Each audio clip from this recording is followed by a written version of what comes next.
bird, all my birds, when there's a crow around. Live whenever you're ready. Yep, I know we're going just. I was just texting Gary, he showed up right when I was texting. Me too, ma'am. Sure. Thank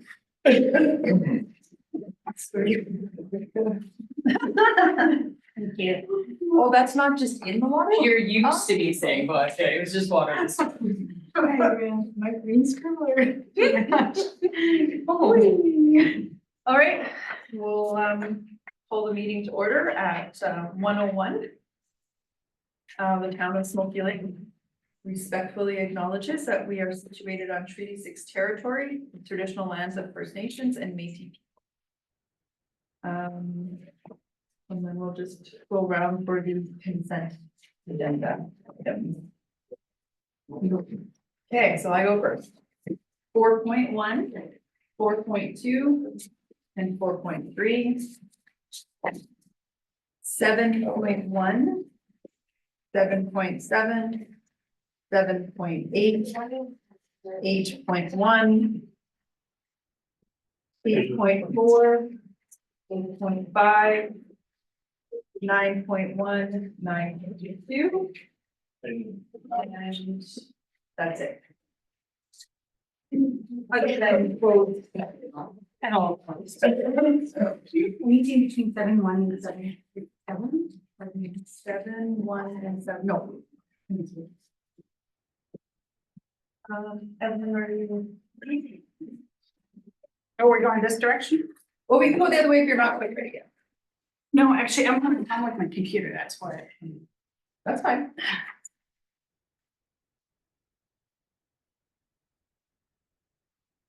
I guess I could ask Terry, this is actually next in line. Terry, did you have anything to add for the consent agenda?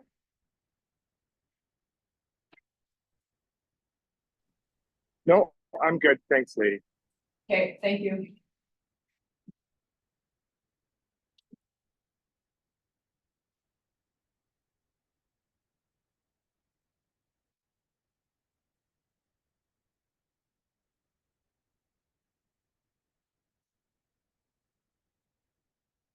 Okay, I have 6.1, 7.1, 7.2, 7.3, 7.4, 7.6, 7.7, 7.8, 8.1, 8.2, 8.3, 8.4, 8.5, 8.8, 11.1, 11.4.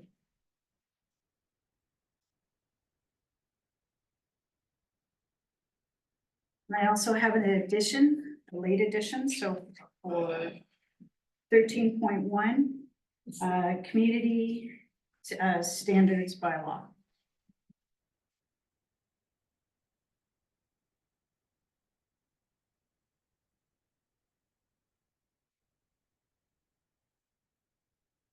Mel, No, all mine are covered. Marianne. So for consent agenda, I noticed Evelyn just read off hers, so I'll maybe just do the same. Yeah, I'm keeping track, so if you say one that's already caught, then I'll just Okay. obviously. Thank you. So 7.1, 7.2, and those are said, sorry, 7.3, 7.6, they're all said, sorry. 8.1 and 2, those are also said. 3.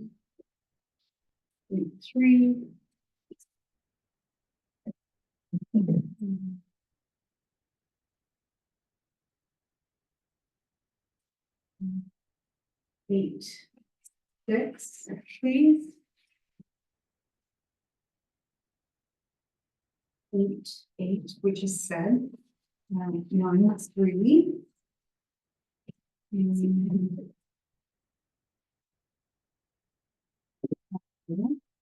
you have, when it's time, I have a request for addition. Yeah, you can see your addition. Two.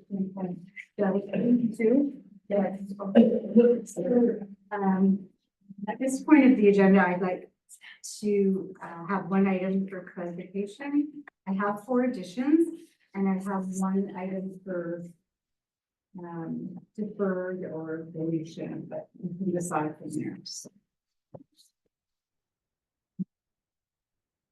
For clarification, and this is to administration, under 4.1, there is no item attached to it. It's just the go into closed session. And then we readdress it in 7. 7.7 is the RFD. We never make decisions during the delegations. We always readdress them later in the agenda. So forgive me, but it doesn't say 7.7 then? Yeah. No, so we always have the delegations and then we always have an RFD later in the agenda to address the delegations and have a discussion. So we don't usually discuss the delegations during delegations. We have them later in the agenda for the report to Yeah. make motions on. And I see that's as the same as 14.5, but again, my point is there's nothing to reference 14.1 is 7.7. Well, it says the same thing, it says Ravi Gill, president of Terra. There's It's delegation. a separate report, right? He has the delegation and then the report is later to discuss. In 14.1, you can say that. We can add that. We've never But referenced there is, them. 14.1 is closed. Okay. Am I Not the only one? 14.1. Am I the only one that? So 7.7. 4.1 is the delegation, and then we always have the reports later in the agenda. We don't usually reference it, but we can add the reference if that makes it easier. If that's what you're asking for, we can do that. Sure, because Okay. 14.5 has the delegation written there. 14.1 has nothing 4.1. written. 14.1. 14.1 is, it's just we're going into closed. It's just the motion to go It into doesn't closed. have an item. No, sorry, that's why I'm confused. I thought you meant 4.1. 14.1 is just, it's this agenda software. Oh. We just need the motion to go Yeah, into they closed. have- It's our way of writing it for you Okay, to say the motion to go into closed. okay. Yes, Thank so you. sorry, now I understand. I was Okay. totally misunderstanding you, Marianne. Okay. Sorry, thank you, Sorry. yes. And There is no ironic- item for 14.1, sorry. ironic There, 4.1. 4.1 and Yeah. 14.1. Okay, Okay. thank you. Okay, Thank you for clarifying. yeah, no worries. So now, Sorry. 2 additions, the 4 additions I'd like to consider having is, the first one, I'd like to schedule a committee of the whole meeting. The second one, so I would assume it's maybe under, Yeah, 13.2. sure. 13.3, I guess, would be, some parade information and schedule. I had anticipated some of these would be on the agenda, so forgive me that they are last minute, but I didn't want to assume or duplicate, so the third one would be Smoky Lake Daycare Agreement, for section 16, in closed session 14.6, I believe. And the last item, as per a motion that we made at the February 5th meeting, that we would do the CAO mid-year check-in, and it's scheduled for June. And forgive me, I did not see it on the agenda, so I think we would like to at least have that discussion. I thought since we just finished the follow-up that we haven't. last meeting. Yeah. Yeah, no, I think we need to keep on that schedule.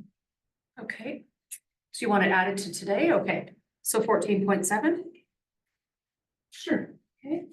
And then, and I'm aware that there is an Oilers game, so I will be brief. And then for one thing, I'm not sure where we're going with this, and you're not sure who put it on the agenda. For deferral, I'm looking at taking one of the items out of closed session. It's, that's one of the committees I sit on, so again, came as a bit of surprise to me, the RCDC.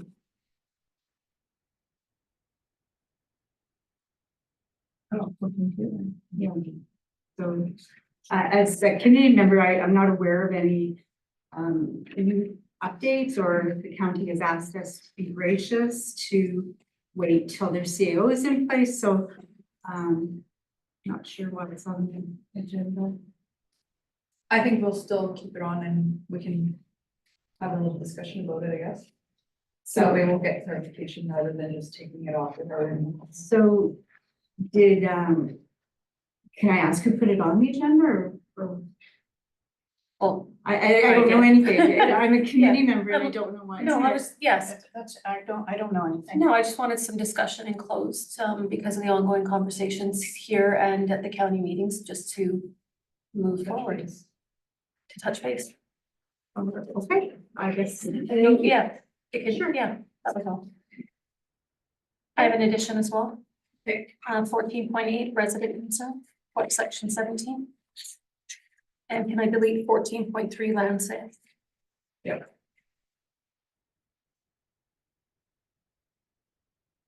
All right.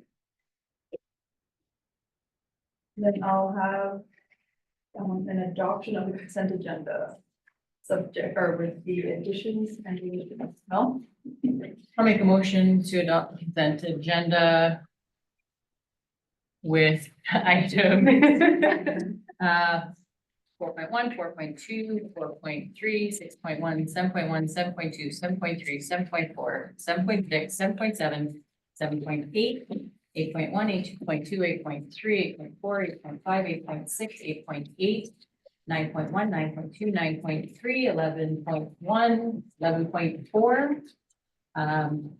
And all the last minute additions under 13, I think it's 13 to point 1 to 8 or For 13, sorry, 14 or 13? 13. 1 to 3. No, there's more than that. I think one was enclosed. Yeah. One was denied. Okay, Yeah. and then including all the closed sessions Yeah, that 1 to 8. and with the deletions of 14.3. Thank you. All in favor? Bye. Opposed, so carried. All right.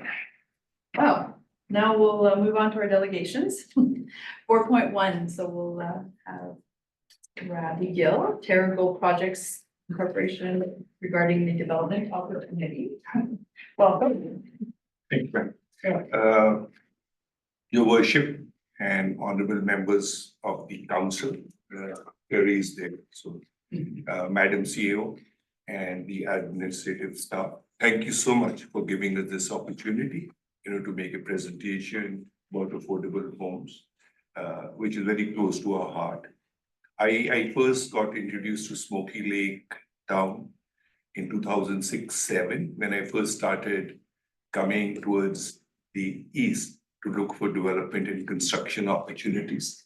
And that's when, we had our first meeting. How many years back was that, sir? No, it's a while back. That was a while back. And so we are still committed to the area. I've shifted residence to the town of Redwater, where we are working on land development and construction of a wellness retreat on 133 acres inside the town. So this opportunity will help us explain things. We have today with us Mr. Stan Park.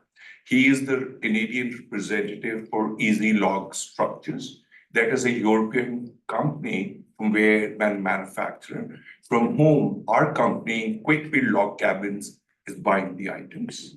We also have with us Jody Libertus. She is the Director of Business Development for Quickville Log Cabins with over 20 years of sales experience.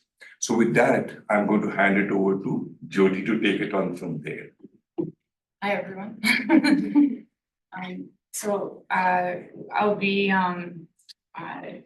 do you guys mind if I stand? No? Okay.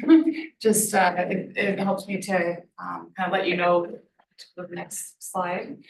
So we can maybe start at the next slide. Okay.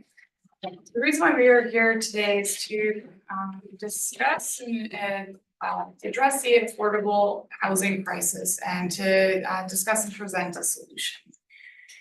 As we know, there's a shortage of homes in Canada. CMHC predicts there's 3.5 million homes that will be needed over the next few years. This is Canada-wide.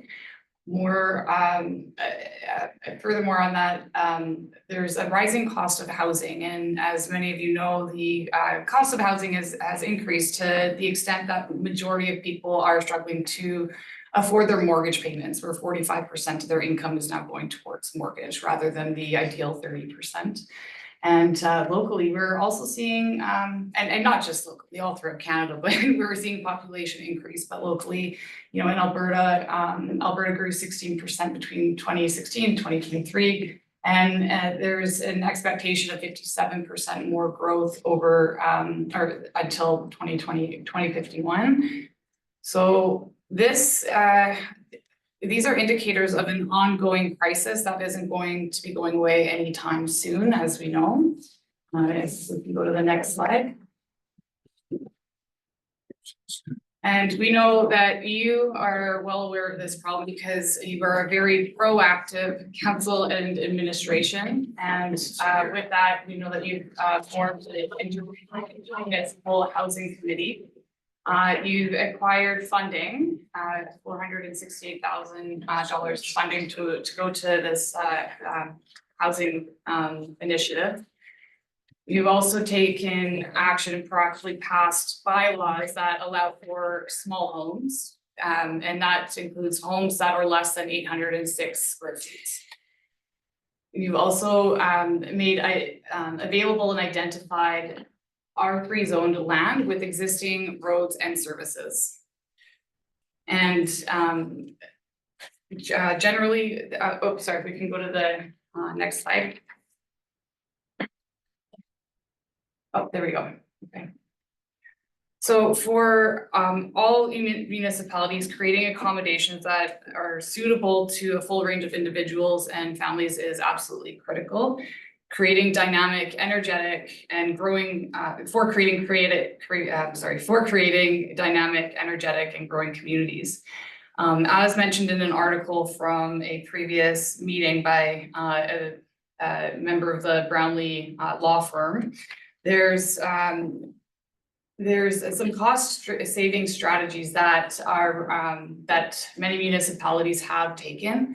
One of which is offering land to developers at reduced prices. An example of this would be lots in Minburn that are being offered by the municipality for $1 to be developed within a certain time requirement. Another strategy is increased density, so allowing for different forms of housing, so secondary suites, garden houses on the same lots, to also help and to decrease the size of service lots and setback required for development, which also helps to increase density and increase revenues. Another cost saving strategy would be to waive development fees and charges to developers. And finally have offer interest-free loans to the end purchasers. So this leads us to, different ownership models that municipalities have that have been identified that municipalities have used as well. One of which we have the most simplest form of the ownership model is where it's funded solely by the municipality. And the second ownership model that we'll discuss is where a municipality will create a separate entity, oftentimes a nonprofit, which can provide other benefits such as having options for shared equity with private companies, and also to minimize or to have any costs and debt servicing or cost for debt servicing separate from municipalities' debt limits as well. And finally, another ownership model is to have a private party come in to to design and provide construction, financing, and operation of affordable housing projects. And finally, we have the last version of this, which is a hybrid of all the models, and this is the most complex.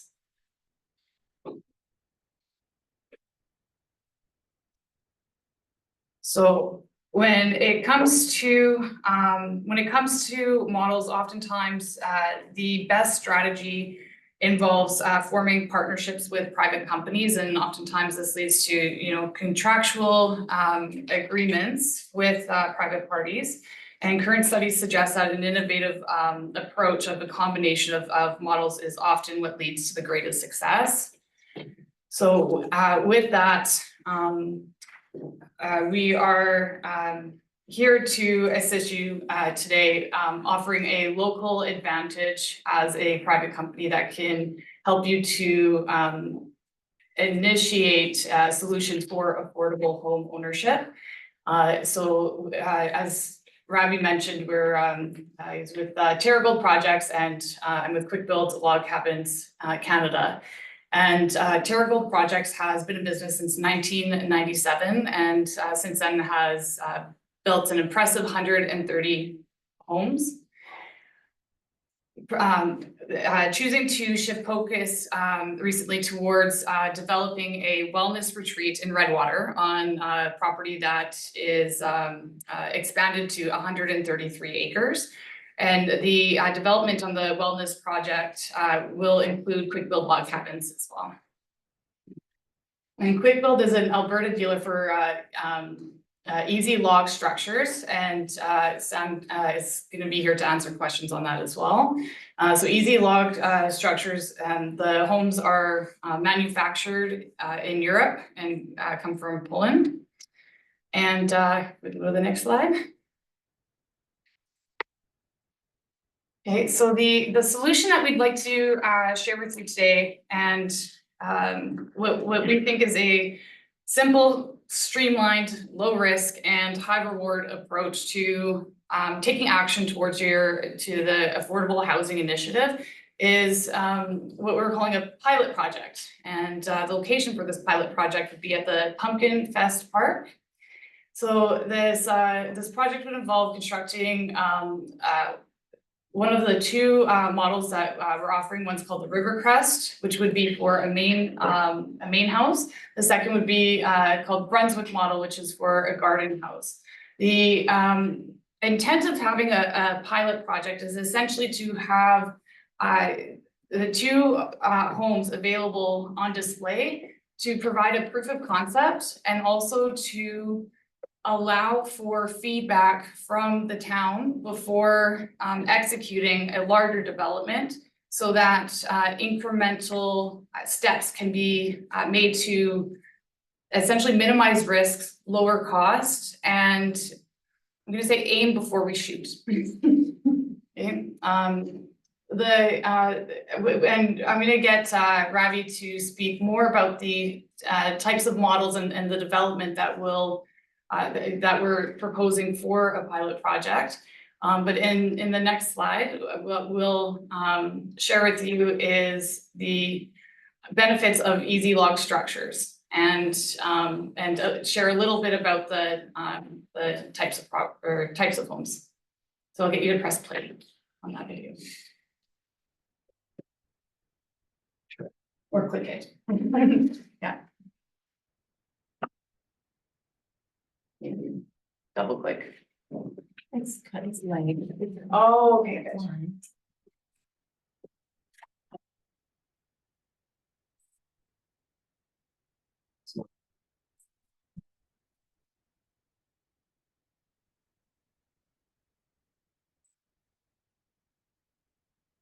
While they're doing that, we'll ask Stan to give us a little feedback about the the easy log structures, being the Canadian representative. Sure, well, thank you very much, Ravi, and everyone here, and I got introduced to this product going on 10 years ago. I retired from a business and had nothing to do, and a man stopped and said, "You should sell these." And I said, "Well, I'm not a builder, I'm a farmer." And he said, "Well, that's a good thing, you don't need to know how to build, because these all are pre-cut and assembled very easily." And that's how I got introduced to the product. Easy Log Structures has been in business for going on 15 years.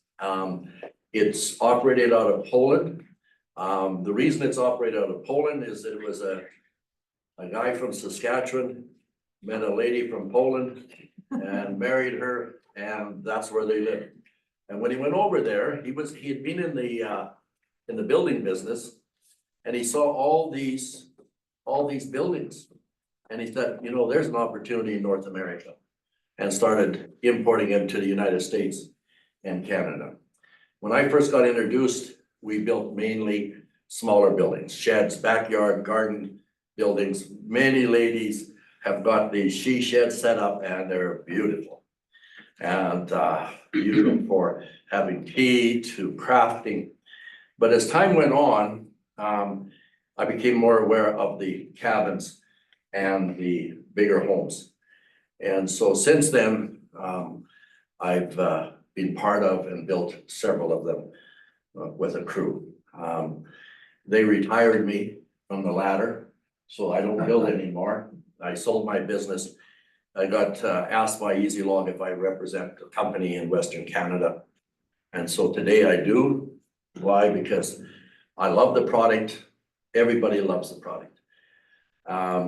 Big homes to little sheds. The most common thing that someone says when they walk in, maybe not us guys, but you ladies will say, "Isn't this cute?" Because it is. It's absolutely a different feel than your regular shed. And same with the big houses. So today I talk to people all over North America. I've been in dealer development in Western Canada for the last 2 years now. And Ravi is one of the dealers that I've set up, that we get lots of people talking about these concepts, okay? I mean, I've talked to people from Florida to Alaska probably that have the idea of doing affordable homes. Because it's really a catchphrase, but what does it really mean? Well, you figure out what it means, but then it's to put the action in. You need to have the action. And Ravi is one dealer that has got product on the ground and product coming. And so, is it ready to go?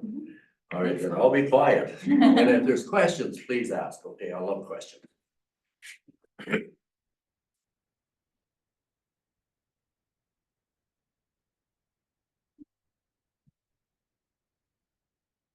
Your audio, or is it just the picture?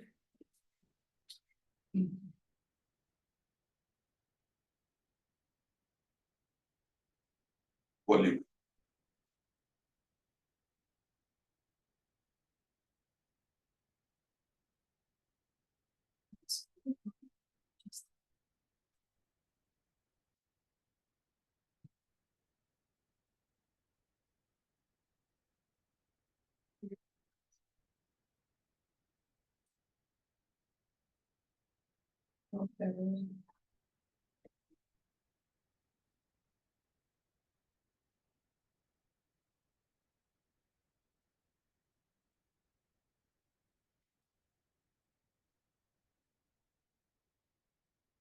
Have a design for you, we will custom build to your specifications. Do you want to get your building up fast? Nothing goes up quicker than an Easy Log structure. Components are numbered and ready to stack. Always risky to put a video in a presentation. Yes. Yeah. And stack tongue and groove. Good reminder. These rectangular logs form the complete wall surface for both inside and outside, and offer some exceptional thermal insulating qualities, keeping the weather outdoors where it belongs. Thank And you. you don't need to be a builder to put one of these up. The kits are designed so that most can assemble and no heavy equipment is required. But not everyone has the time or inclination to do the work themselves. So many Easy Log structure owners hire professional builders or contractors to do the work for them. Either way, there is no quicker option for getting a beautiful building up in record time, ideal for remote building sites and island properties. Each EasyLog Structures kit is complete, so there's no running back and forth to the hardware store for supplies. Our Basic series are built with 1 1/8 inch logs, and the Classic series uses a 1 5/8 inch log. These decorative sheds assemble quickly and are ready to use as offices, hot tub and swimming pool change rooms, she sheds, man caves, game rooms, bunkies, or any extended living space. While our Premium series uses a 2 3/4 inch wall log, providing a solid wood cabin or home that meets building codes across North America. The Premium models can be assembled on a concrete slab, a wooden floor, or over a crawl space or basement. EasyLog Structures is about more than great buildings. We're also about great people working to help you. Our dealers are standing by to offer you the kind of personal, one-on-one service we've built our reputation on. Get that cottage, guest house, storage shed, dock house, or small workshop now. You won't find an easier or simpler way to make the most of your special property.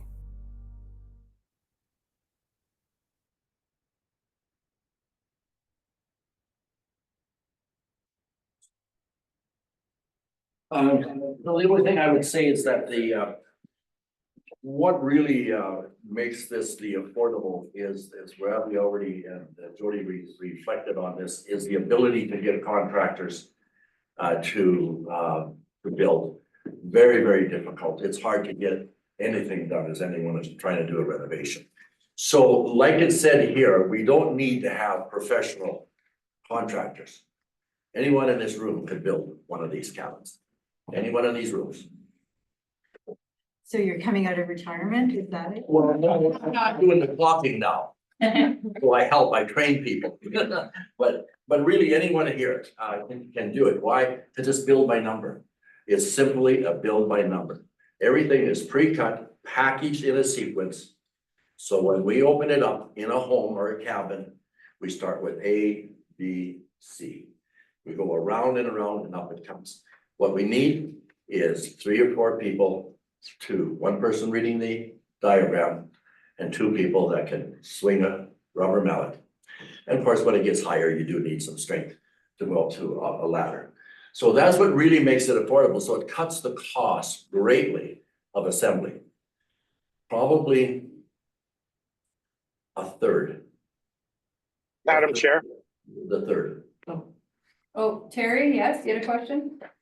Yeah, I had a question. Thank you. Very impressive presentation. So what is the insulation factor with the logs?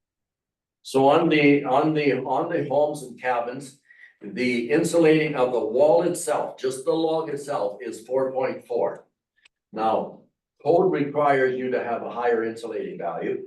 So you simply stud it on the outside and then add the siding. So it does And meet that- Insulation. yeah, the insulation, and that'll meet any code in North America.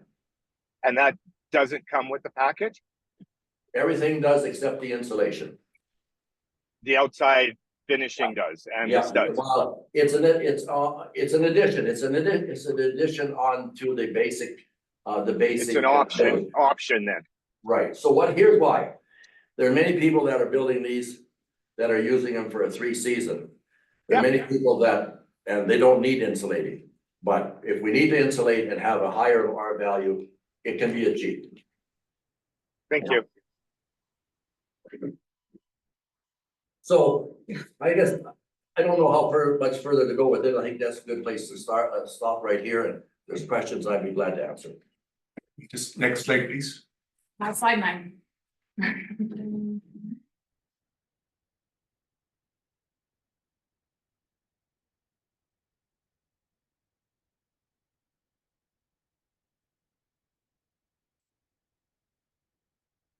Next one.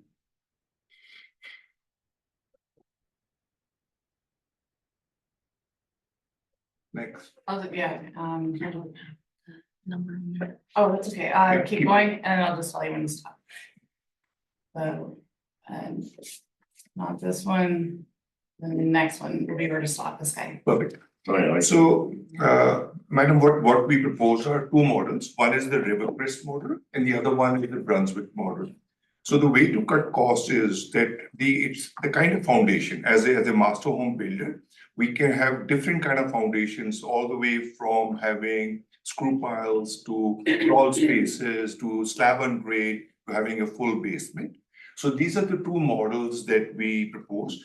The left one, which is the Rivercrest, that's around 18,000 odd is the cost with windows and everything. And the one on the right hand side is around nine odd thousand. That's the kit. That's the kit. And then of course, is the building part after that. Next slide, please. Sorry, could you say that again? So the Rivercrest was 18,000, Approximately but the Brunswick was not. is around 9,000. Actually, ma'am, even if you go to the Easy Log website, you will see there were a whole lot of from 2,000 square feet homes it comes down. And these ones are best for us because what we do is we build with that and then we will put insulation on the outside and then another layer of siding outside of that. So that's the best way to decrease costing. So we still have an insulated home. It's good, well built, into that area. So the way we see this part in this thing is that a good partnership would be where the Smoky Lake town provides the land, which is serviced land into that area, and Quickbit Log Cabins provides the cabins. Terragold Projects does the construction part. So it's like a three-way kind of thing. And the advantage of the pilot project is because we can work out costing. We can, take out any kind of kinks before anything else is done. Next slide, please. So this slide doesn't show too well, but basically, if I may, so this is where our CN that station is. This is the Pumpkin Park. This is the land which is already zone R3. What I've already done the calculation that it can be developed in 8 large lots. So that means in stages, and each large lot will have further 4 lots in it, which cuts down the cost. So this subdivision will have 64 dwellings in that area. Just in terms of calculations that I've done, it gives you a pretty good idea of how many how many homes can be built into that area. Next slide, please. So Terragold and Quickbuild, we can provide project consultation where you can say, okay, give us consultation, what models, what sizes, what setbacks for lots, because all that part is known. The other thing is project management, where you can say, okay, just do the project management. Or you may say, you just do the design and building part. And the last one is supply of kits. So we are very, very open into that part because we really, really, really want to work along with the town, and we think because we feel good because we are doing a good thing. Like it's, the end of that part, it's a great step. That particular land has the Iron Horse Trail there to overcome any kind of, or to mitigate any kind of sound problem. As part of the design, we will have 10 to 12 feet buffer in the complete area where we will have trees growing there. So, you'll have the different tree lines into that area. It's already inbuilt into that plan. So the Iron Horse Trail can run there. There will be trees, and behind the trees are these homes into that area. Next slide, please. So with that, we, kind of end our presentation. I'm sorry that, the video is really much nicer. You can check those out on Easy Log. And if there's any question, we'd love to answer that part now. Thank you. My question, thank you for the presentation. And we didn't really introduce ourselves, but my name is Marianne. So when you're suggesting the pumpkin fair, I think that was, you wanted to pilot it. Is that your timeline that you're gearing towards October? So, yes, ma'am. So what has happened is that the cabins, 2 have already arrived to its back and another 10 are coming in 5 days. So we already have those models. That be the Rivercrest model. and the Brunswick model are available. What we were thinking from a sales perspective, what Jody suggested, that the pumpkin fairs is such a large gathering, like it's known, Canada-wide, and people come. What better time to take advantage of actually putting these up there at that time for people to actually view them? It's up to the town to say just do the Rivercrest or just do the Brunswick or do both, so that people can get, and to cut the costs down, we don't put any services, don't do anything, just build the structure, don't put insulation, right, into that area. So the costs are really, really down. One methodology is after that, the town can say, put it here, and we are going to actually use it in a pumpkin fest, park. We'll use these for other things, into that part. But showing to people in terms of cost, it'll be a great feedback, into that area. That's why we mentioned about the pumpkin fest. Yeah, and it'll take 3-4 days to build, ma'am, these ones. And from the like sales and marketing side, I'd like to work together to have forms, like feedback forms kind of pre-established with what kind of questions that we all think is important to know from people that are interested in the housing development. Yeah. And we'll be there. Yes, of course, yeah. So hello again. Hi.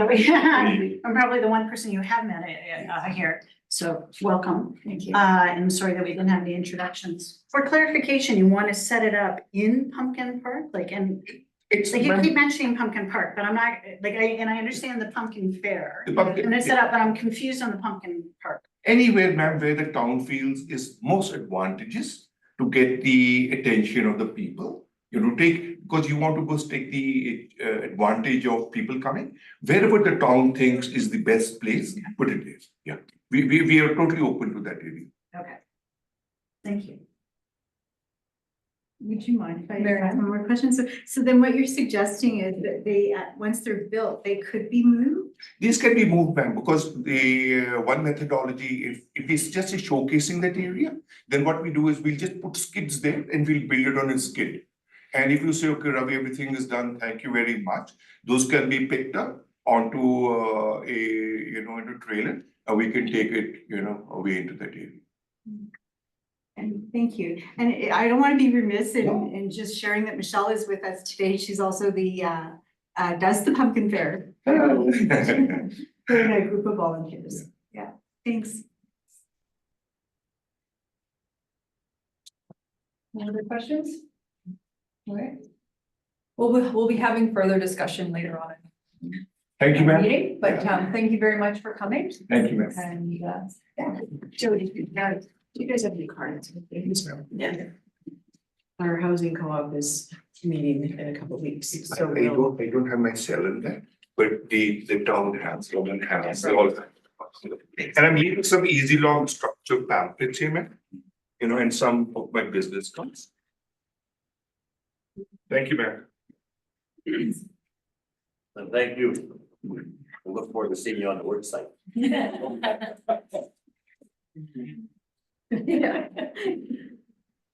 building. Team building project. Yeah, I got these things along there to show you all, what the stuff is like. These are the larger homes, where you build it and then you put insulation and then you got the outer covering into that. Earlier, so just so that you have a understanding how it's done. Thank you, ma'am. This. Sure, no, you take this, I'll hold it. Thank you. You Take advantage of it.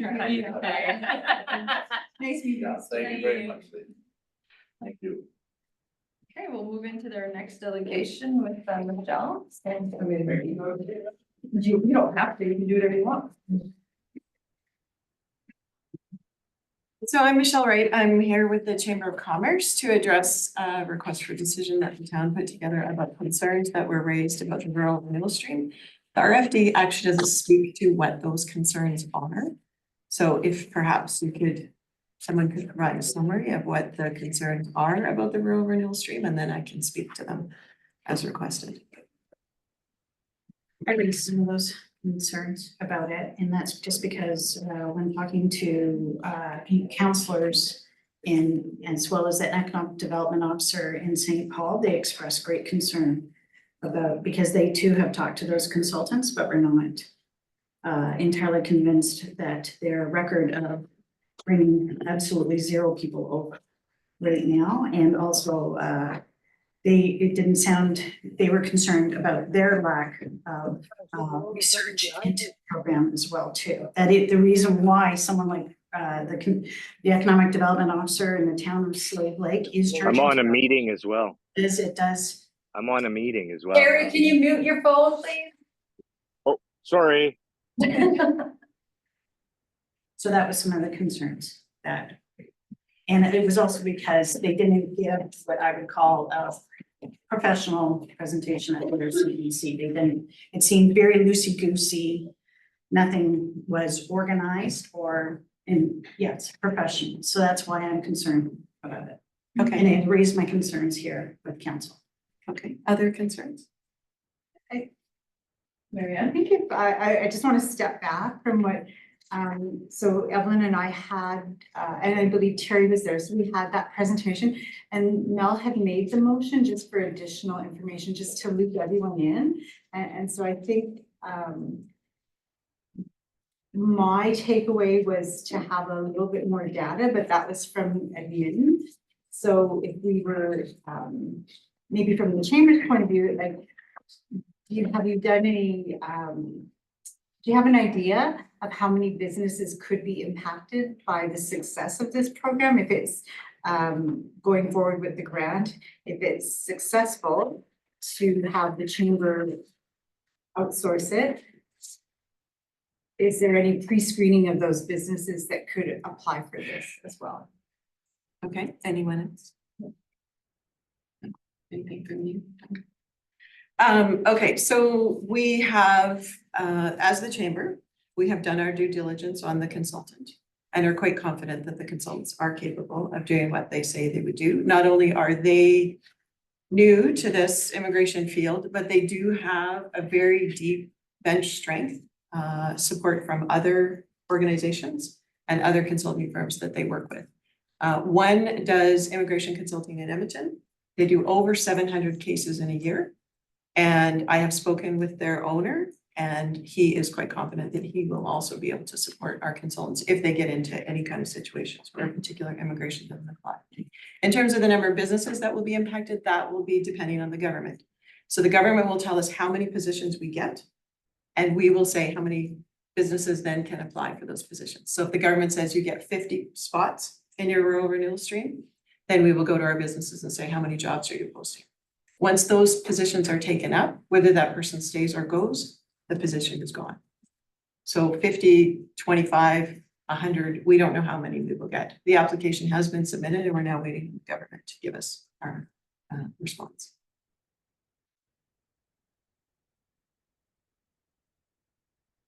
Marianne, if I may, and I just noticed in doing some additional information or research with, I believe it was St. Paul, their economic development officer is running the program. Another community is doing it through their KELP, which is through the community learning, the adult learning. So is there an opportunity we have a KELP as well, so could we partner, could the chamber partner with them if it's successful, or are there more options available? So we are required to have a social agency associated with our program.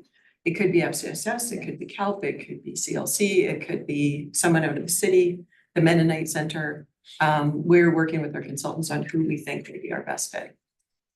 So then is that something you had to identify in the application, or just wait? We didn't have to specify who, we did have to say that we would commit to, that's part of the program, you must be associated with a social agency. So the way St. Paul does it is, or sorry, Bonneville does it, their FCSS is their partner.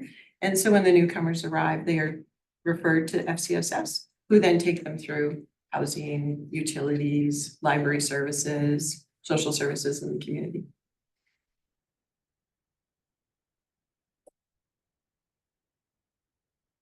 No. So that's kind of like the contact, like their first contact, and to give them all their information on what they would need. Their first contact is their employer. Okay, right? So then their employer, once they agree that there is an offer letter presented, then that offer letter then goes back through to the government that says, this is the person we've made the offer to under the rural renewal stream. Please put their file into the rural renewal stream. That person is then launched. Once that's all approved by the government and by the employer, then we say, okay, now you're in the community and we're going to get you well versed in what we do and who we are. well, step one more question. Just because I'm not, like, there's so many things that I'm not familiar with. So the chamber will be facilitating this. And like you said, so you'll go to the businesses or anybody that is interested. It's not, and so if you only get 25 and there's 30 jobs that are requiring this, I was just wondering if there's A way that we're going to manage that. We'll have to deal with that. You'll We'll just see how many figure we it get. out. We may Yeah. not get approved. Right, which is the other thing. So we're hoping that we get the designated community, but Yeah. if we don't get the designated community, we're looking at other options. There are a couple new programs that have been announced that might be useful here. If we don't get rural. Thanks.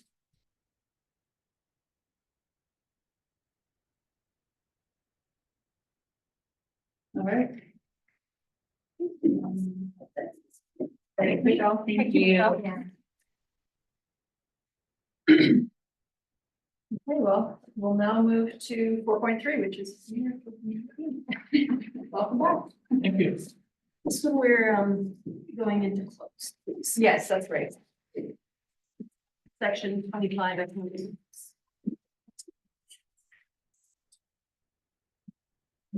You can stay, John, if you want. This is the water reservoir, so. Yeah, just a question, why is that going into, Economic interest.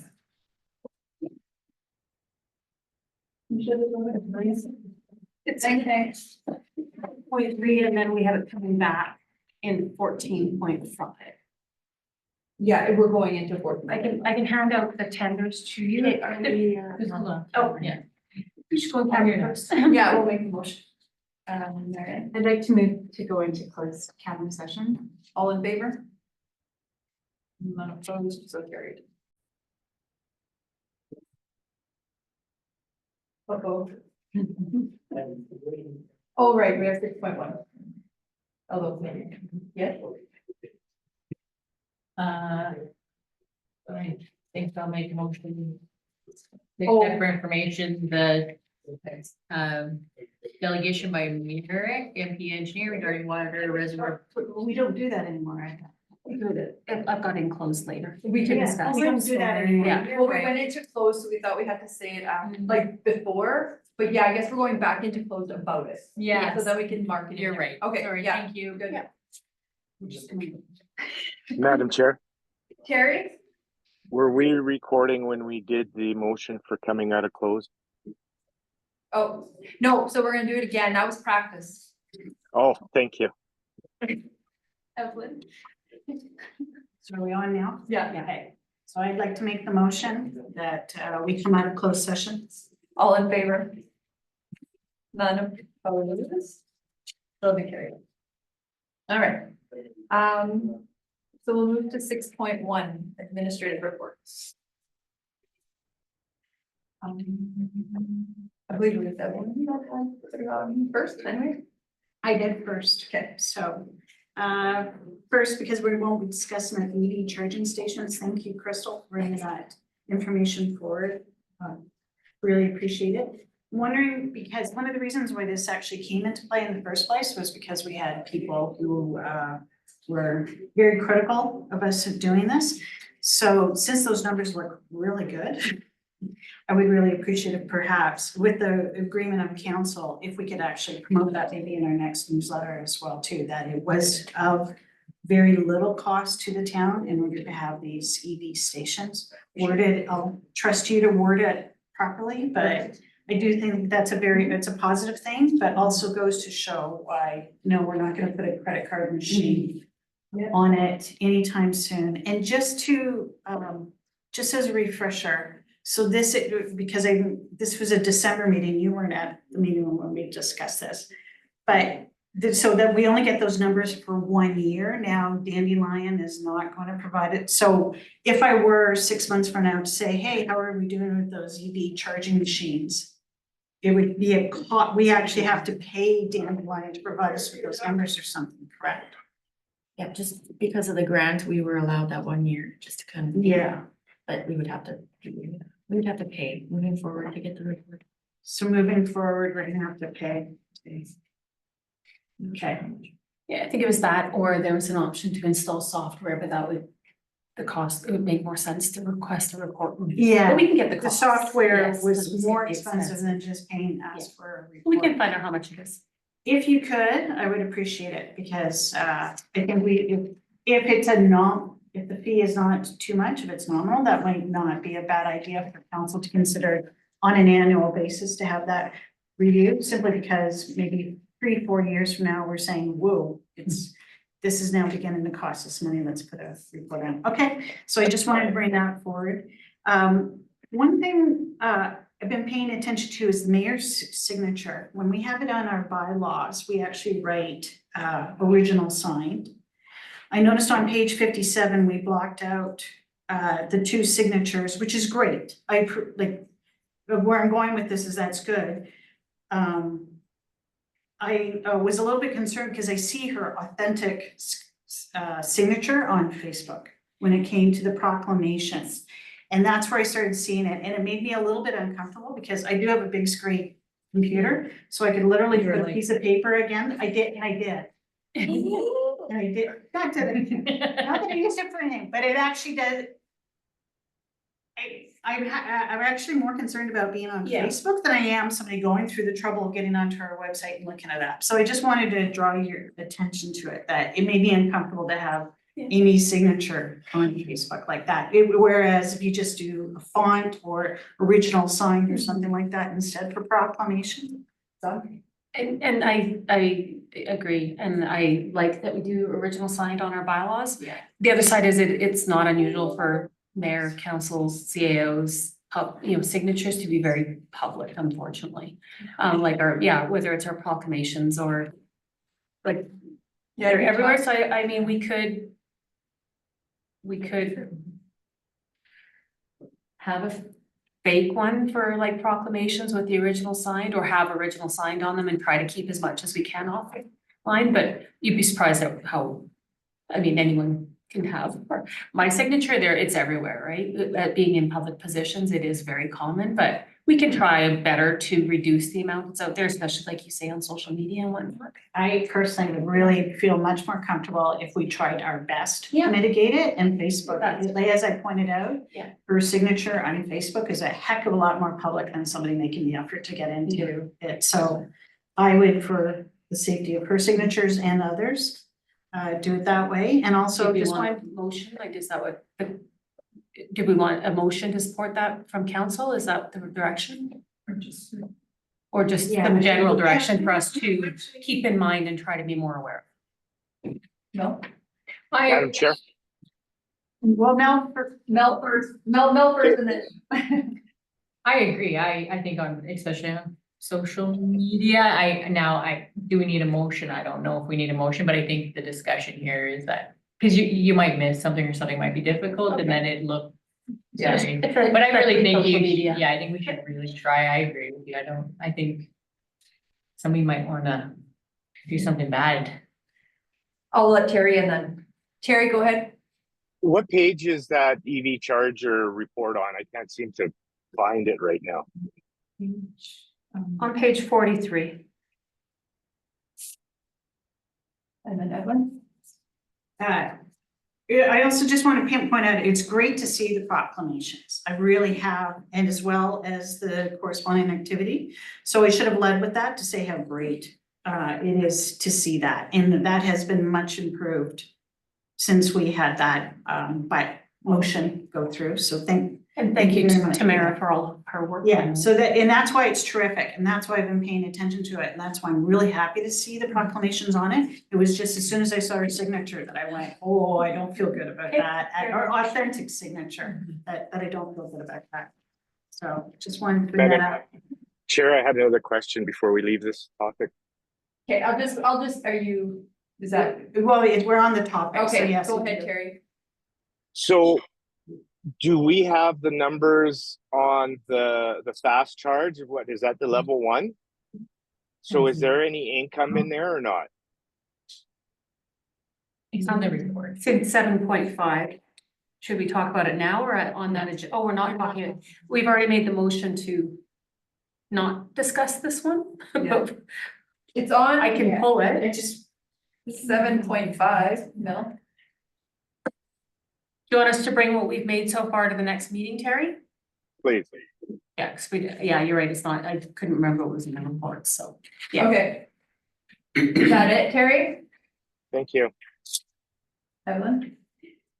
Just to continue on, you had a heritage parade meeting, so that is fully in town hands, not the Chamber of Commerce hands, correct? So you're actually like the Admin staff. El Capitan, you're in charge of it and The town is, yes. okay. No, just because But the admin team running it. the parade in that, wasn't it Amy's lead vehicle that got sent out and was sitting there for 15 minutes or something like that at the Well, last? we are still using the chamber for support.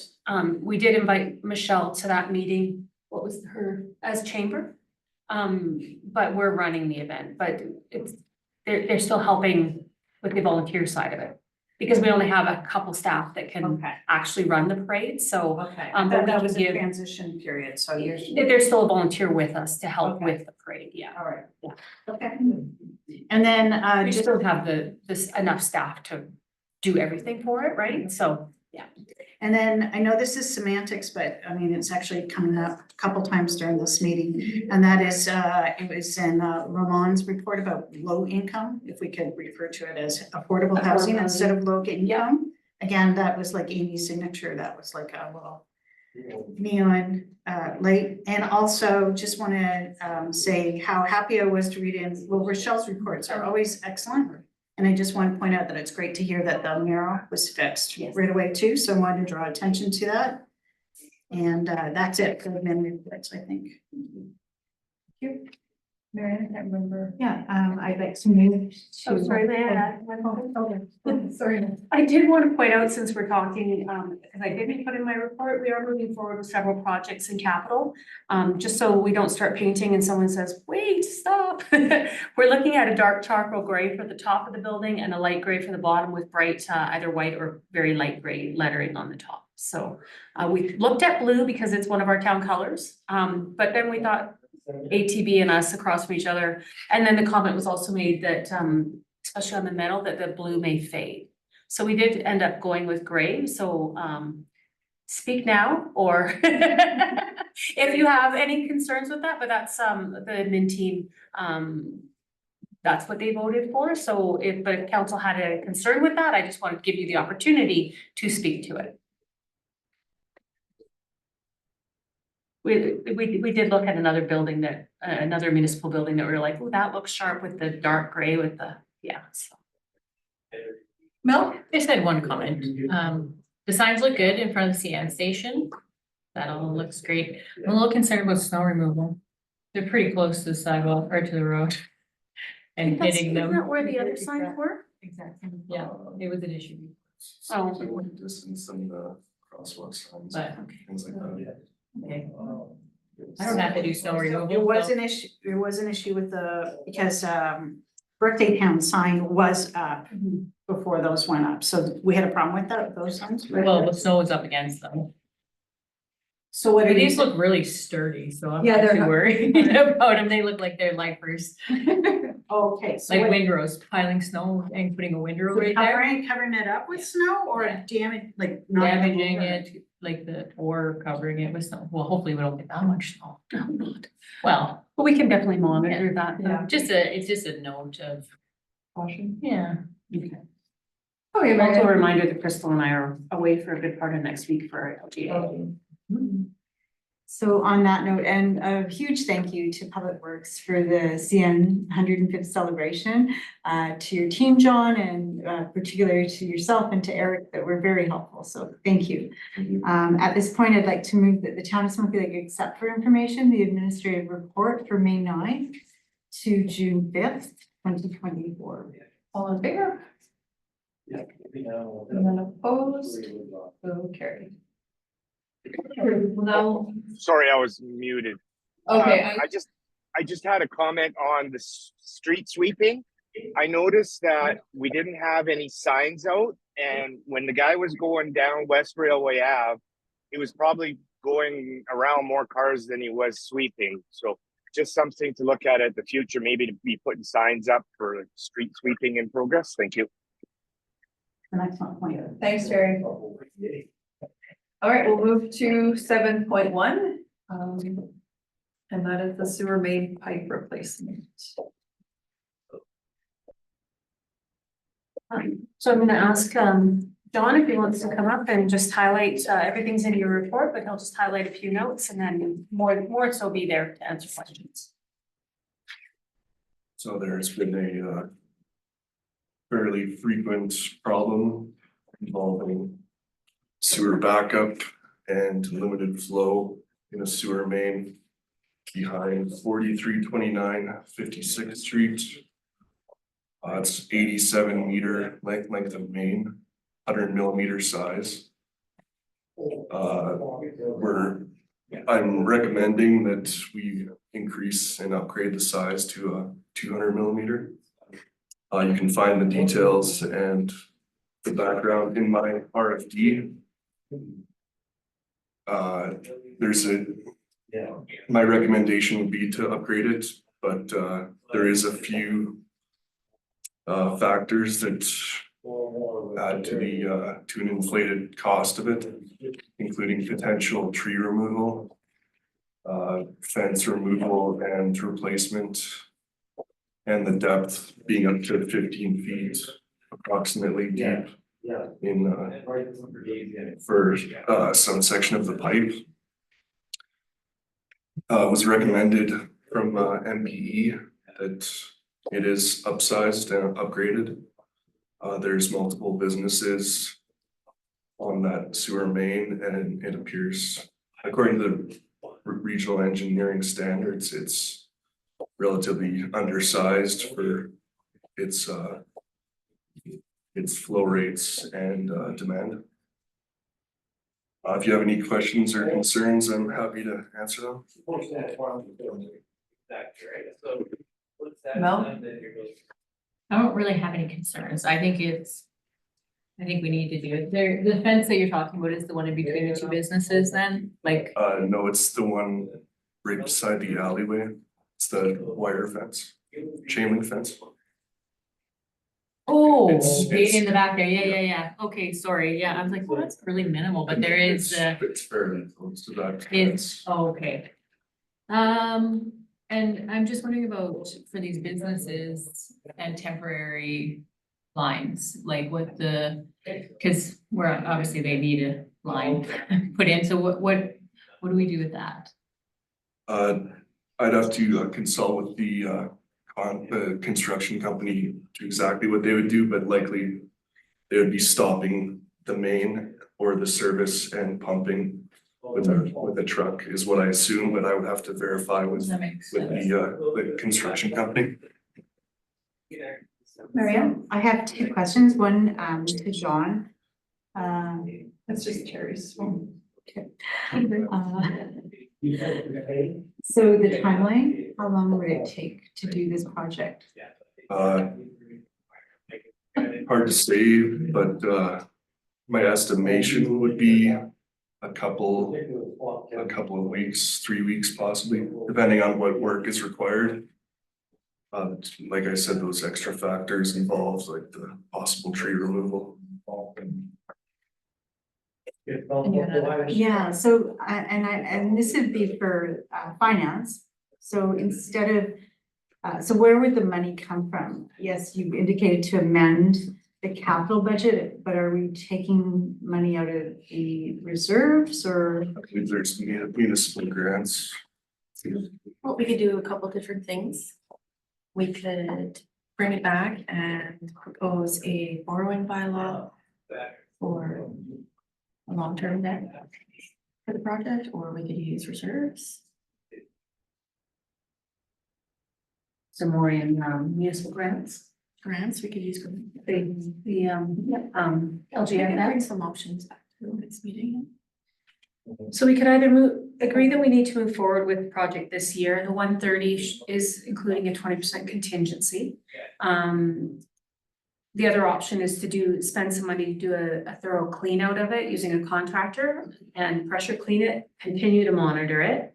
So we have had it back up and plug up several times this year already. And then bring it back at the end of the year for next year's consideration. But Excuse quite a me. bit of monitoring that we've been doing with it. Terry, you had a question? Yes. Yeah, at what cost would that professional cleaning be that you're speaking of, Don? Unfortunately, sorry, can I speak to that? Yes, please.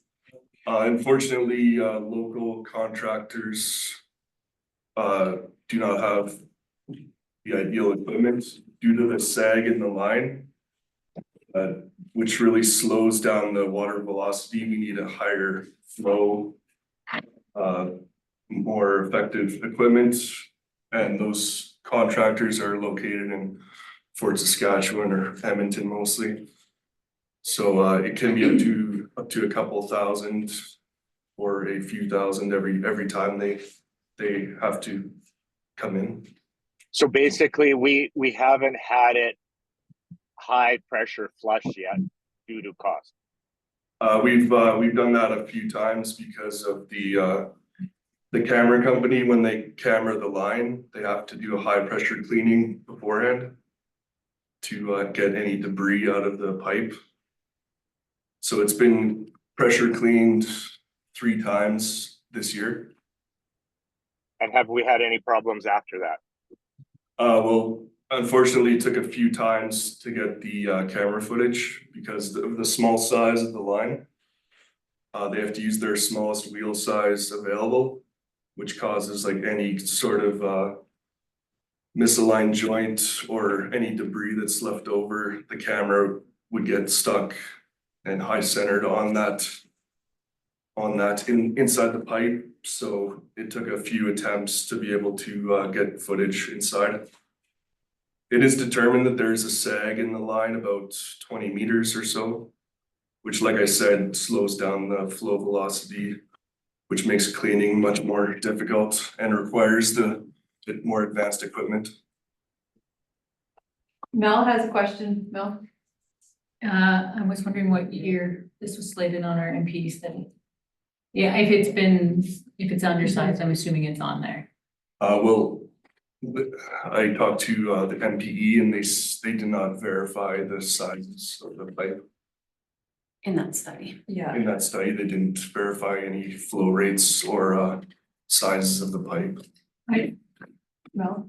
I thought they identified undersize though for replacement for upgrade. No, am I wrong? I could be wrong. I could look into that and I was just, cause I'm pretty sure anything that was undersized or different materials that they did talk about replacement. But it is only 100 mil and then we have a hotel and a gas station on that line. Like it's pretty, It's sounding. yeah, and the sandy dump there. And a potential for renewal. Yeah, if there's future development across the road from that alley, would that tie into the same line? Being that there's a property for sale there, a large property for sale, potentially commercial? it would be there or there's another alley across that property on the east side. It's, I couldn't really say which would be ideal. It would probably depend on what kind of development is planned for that area. I'm sure I had another question after. Can you, Okay, can you Mary. use the hand things? Yeah, It's very distracting. Yeah, after Marianne, you can. thank you. And John and Dawn, thank you for the work that you had to do to prepare for this. My question is, you mentioned the other property for sale. So does his sewer tie into that line as well, or? I don't believe so. Does he have sewer? They're not There's connected, no not connection there. I don't believe it is. No. Sorry, I shouldn't have laughed. I wasn't laughing at you. I was laughing at the situation. So it's a dwelling? Yes, There's no no connection. There's no connection. Okay, maybe Yeah. another meeting. Okay, thank you. Oh, for me. Terry, you had a question? Thank you, Madam Chair. So I got actually two questions. One, have you talked to any contractors for an estimated amount? Like, where did we come up with the 130? I've And received, the second question is, do we think that it might help if we increase flow, well, keep it cleaner? I did receive, one quote, first of all. Stop from him. Yeah, I received one quote, so the main problem with that line is the sag in it, which like there's basically standing water inside of the pipe. So the main issue with that is that you clean with high velocity water, high pressure water, flowing through it with a hose, high pressure hose. And unfortunately, the standing water, it very much slows down that flow, so it's much harder to clean the pipe. We need, like I said, we need more advanced equipment with larger hose, more high pressure water to be able to clean it effectively. Which can be done periodically, every 3 to 6 months, but we would have to continue to monitor it and we'd have to, yeah, it would not solve the damage and the problem with the pipe currently. So our regional engineer design standards have a minimum. Now, of course, this does not have to adhere to that because this is a prior, but our standard is 200 millimeters.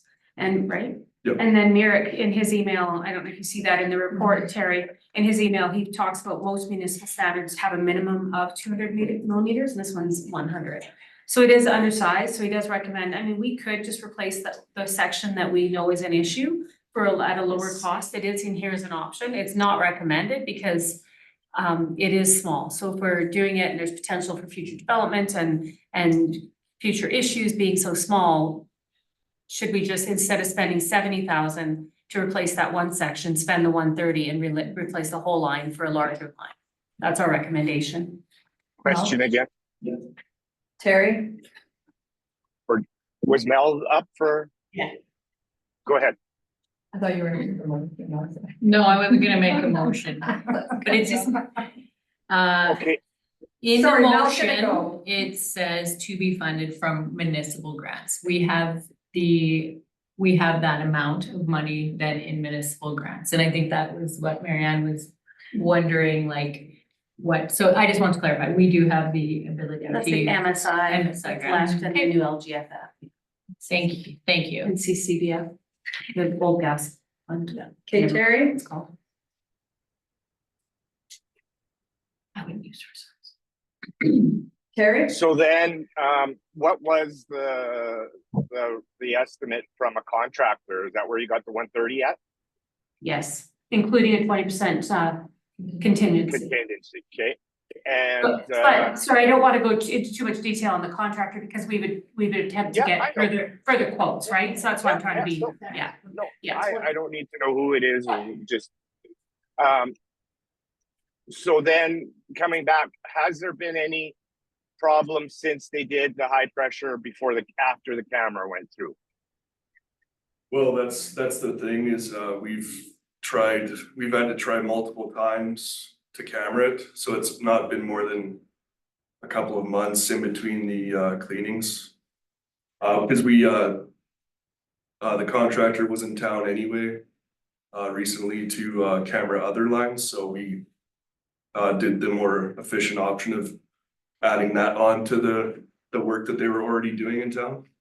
So no, we haven't had further issues with it being done every month, basically. But we only did it that often because we were trying to get the camera footage to determine exactly what was wrong. Yeah, I can't say how long it can go without cleanings. We would have to do preventative maintenance, and there is a chance that we will continue to monitor it daily, but there is a chance that we may not catch it in time if that does happen again.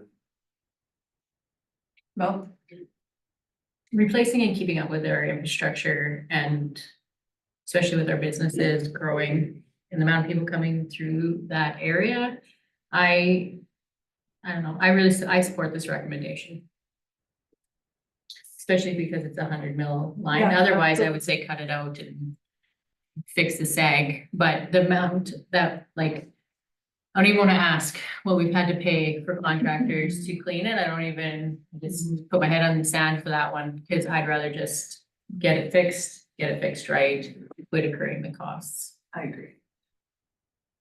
Evelyn? I would like to see the recommendation rewritten though, because the way that it's written here is that it's just gonna come out of our capital budget, whereas now I've learned that we're gonna.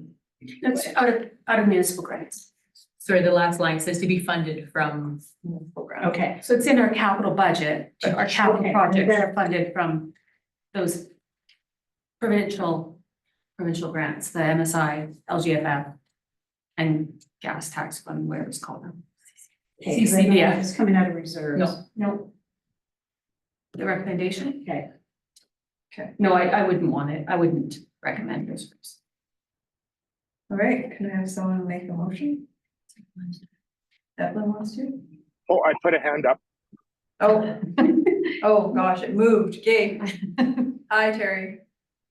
Kate, so here's just a quick question. Don't we have water and sewer reserve for replacing infrastructure? Part of our bills goes into that, or does it not, Crystal? No, it doesn't. So we don't. It goes into a general reserve. Yes, it goes into the accumulated surplus, yeah, non-restricted. Okay. Okay, thank you.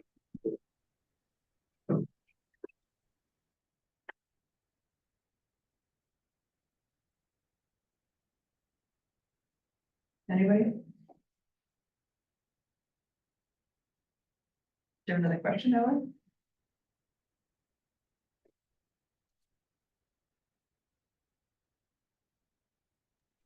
Madam Chair?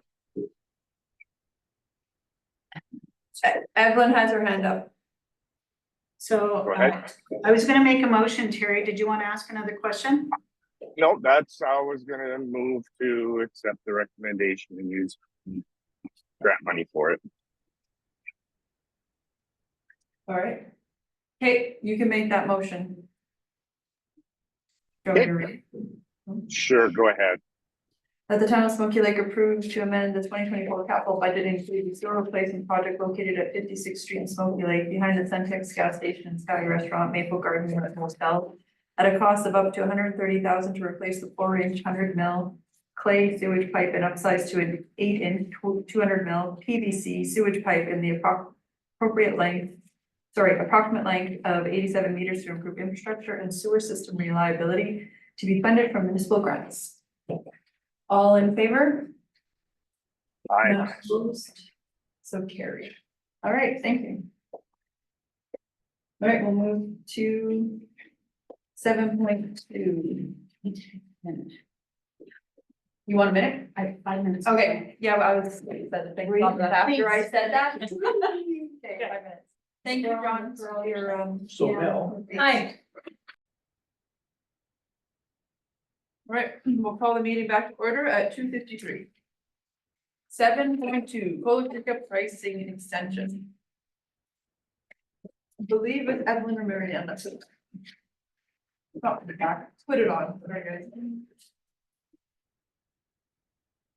Thank God I've got Terry's package, because my computer's not. Oh, no, yeah. I'm struggling with it today. Worked at home. So let's put a motion on the table. We are getting away from that. We always said that we put a motion on the table and that's what we would debate. So I'll make the motion, the town of Smoky Lake extend the sale of Cola Creek subdivision lots located north of 55 Ave at 45 46th Street and 56th Avenue in Smoky Lake at the cost of the $15,000 until December 31st, 2024 as follows. Lot 12, 13, 14, 15, 8, 9, 50. Just kidding. There's 2 15s. One's lot 7, one's lot different, that much matter? Oh, yeah. And then 19, 20, 21, with the caveat in place to reclaim property if the following stipulations to be included in the purchase agreement are not met. Acquisition of development permit within 1 year, commence construction with 1 year of issuance of development permit, completion within 18 months of issuance of development permit, and that administration advertise the sale of Coal Creek subdivision lots at the cost of $15,000 per lot. All right, so we'll open it up for discussion. Who wants to go first? For issuance. Evan? It's a hard word for me. I'd like to see the price increased from 15,000 to 17,500. And I also think it would be a good idea if we got an idea of what the market value is on those lots. Marianne? Let's move my hand, sorry. Oh, were you? Yeah. Oh, thought you were Sorry. right. Look how proactive I am. Terry? It's hard to get my mute off, but anyway, after that long motion, I think I would support the motion on the table. We've had some success with it, and I don't think the $2,500 increase would really do much versus if someone is coming and saying, well, it's only 15, blah, blah, blah. So I would stay with that. I'm ready. Marianne, go ahead. I just had a comment that I'm in support of the motion as well for the 15,000. However, I also understand the change of the motion. So I would be in support of the 15,000 until December and advertise like what the prices are going to be in January of 2025, whatever next year is. Like, so that like they come up with, so that people get that feeling like they're only coming till this long and then they're gonna be this much. So kind of essentially having us decide Market what, strategy. yeah, what we're going to charge next year for them, like have a plan. Marianne? And so I'm torn, and I don't think I'd support the motion at this time. I would be in favor of increasing it to 17,500. And so let me give you a scenario. So I don't look at the town website, I don't look at Facebook. Maybe I'm just in town for the day and I'm driving around at the garage sales last Saturday or coming up for the rodeo. And there's nothing, I see this beautiful new house being built, but unfortunately, there's nothing in that area that says lots for sale, or there's not on each site that this lot is for sale. Please contact the town office. So in our marketing strategy, thank you for doing the brochure and everything, and it is on the website, but could we not have something at that particular lot or at that site to say, these lots are for sale? And I still am on the mindset of rewarding the people that came in early and having that amount.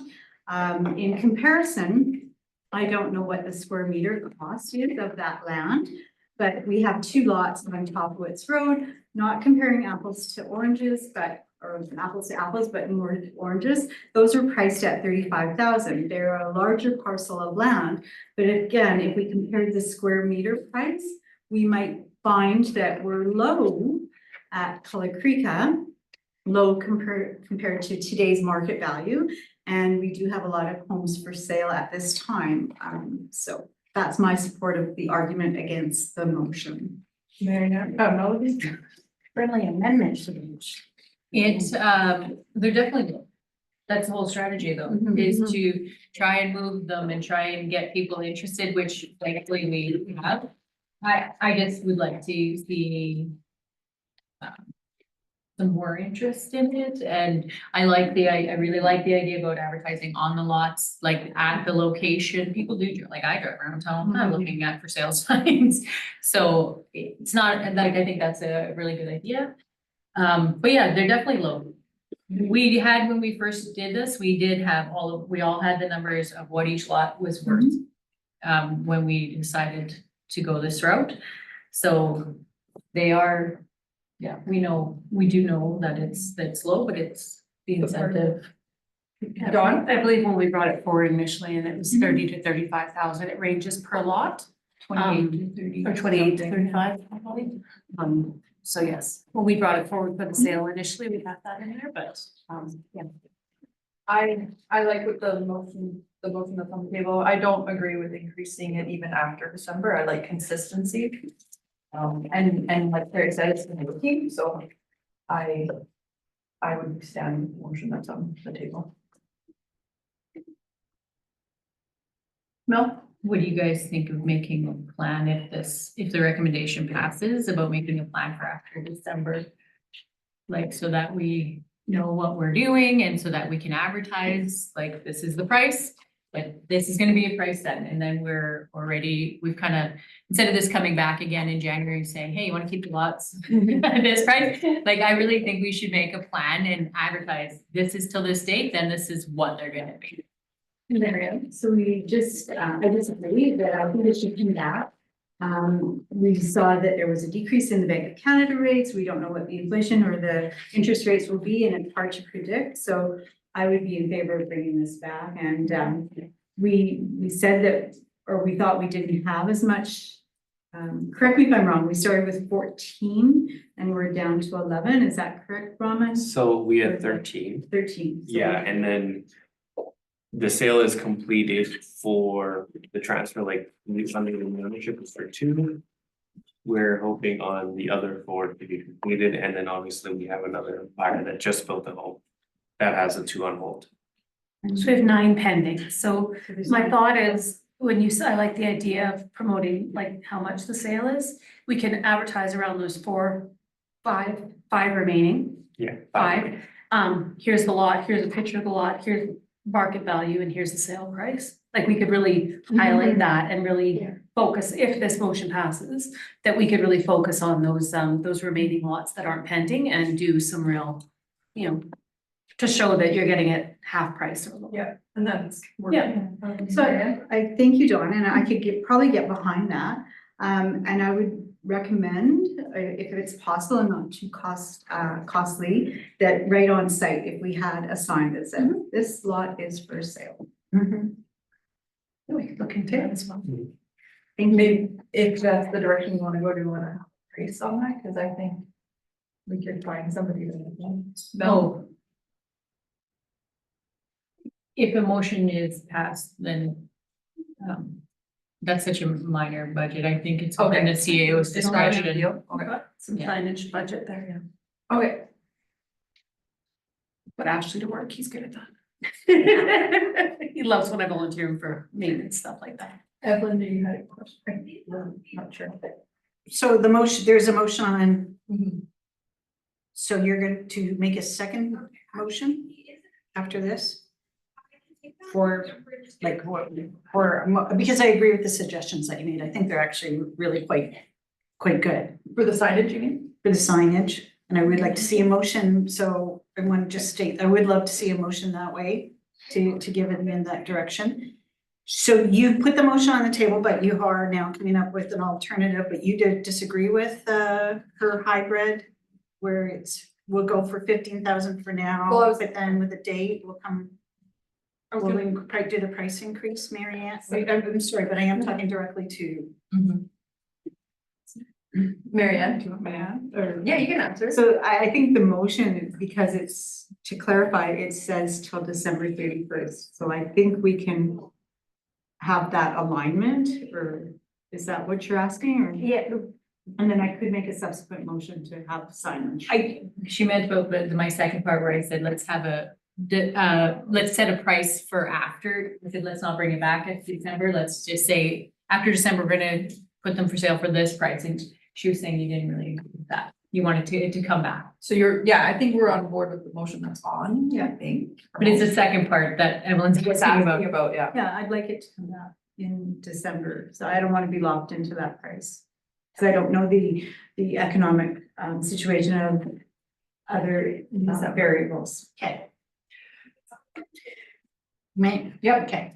So I'm finding sometimes that this is becoming like a source of debate and we spend too much time on it. This is actually what I think is perfect for this and actually some of the other items that have come up here today because of the delegation and so on. We're dealing with this at council meetings, and I actually think that we either choose to put some of this in committee of the whole, which I don't think is the appropriate place for it, but at least committee of the whole is where we can openly discuss it and more of a free flow. I find that we're discussing too much housing aspects where there's a lot of questions, or previous council did have, and I believe it was in March of 2020 or something like that. I remember seeing a specific council meeting that was focused on housing and some of the, and I find that we're beginning, and that's where I think some of the, from my perspective, some of the tensions come in, or where we start debating with one another, is because we're trying to do this at a council meeting rather than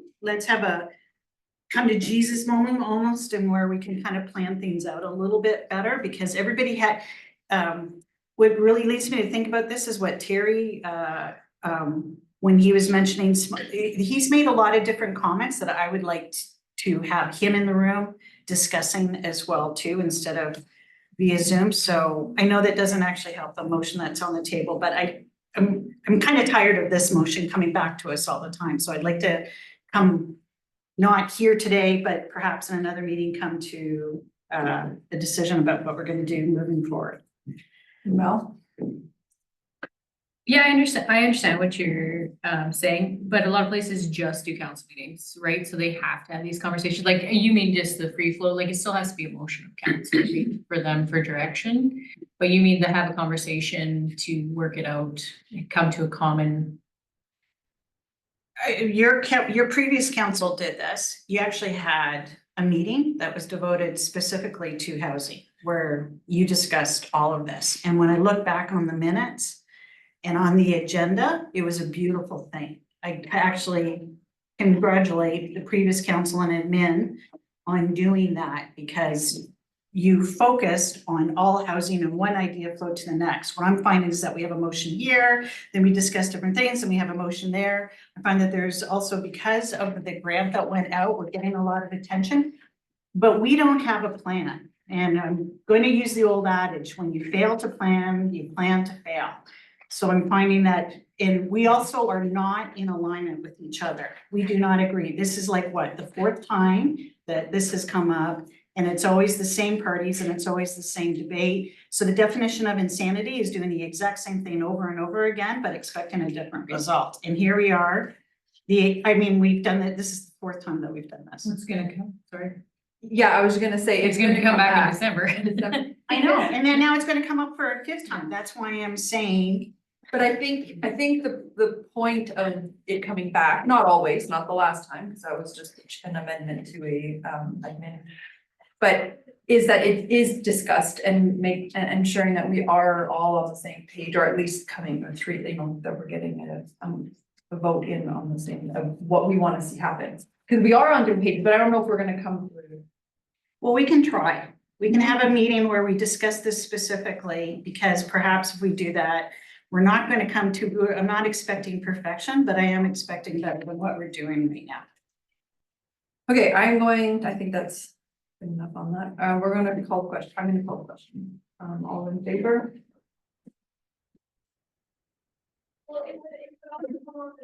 Any opposed? I don't hear any, so we'll call it carried. All right, we'll move, Marianne. Do you want to motion for the? Yes, sorry. Okay. I've already forgotten. I'd like to move that administration creates signage to be placed on the Cullen Creek lots that are for sale, to whatever the signage looks like, whether it's the price or the call to action would be to bonus the town. All in favor of Marianne's motion? Any opposed? So carried. All right, we'll move to 7.3, 53rd Avenue asphalt repair.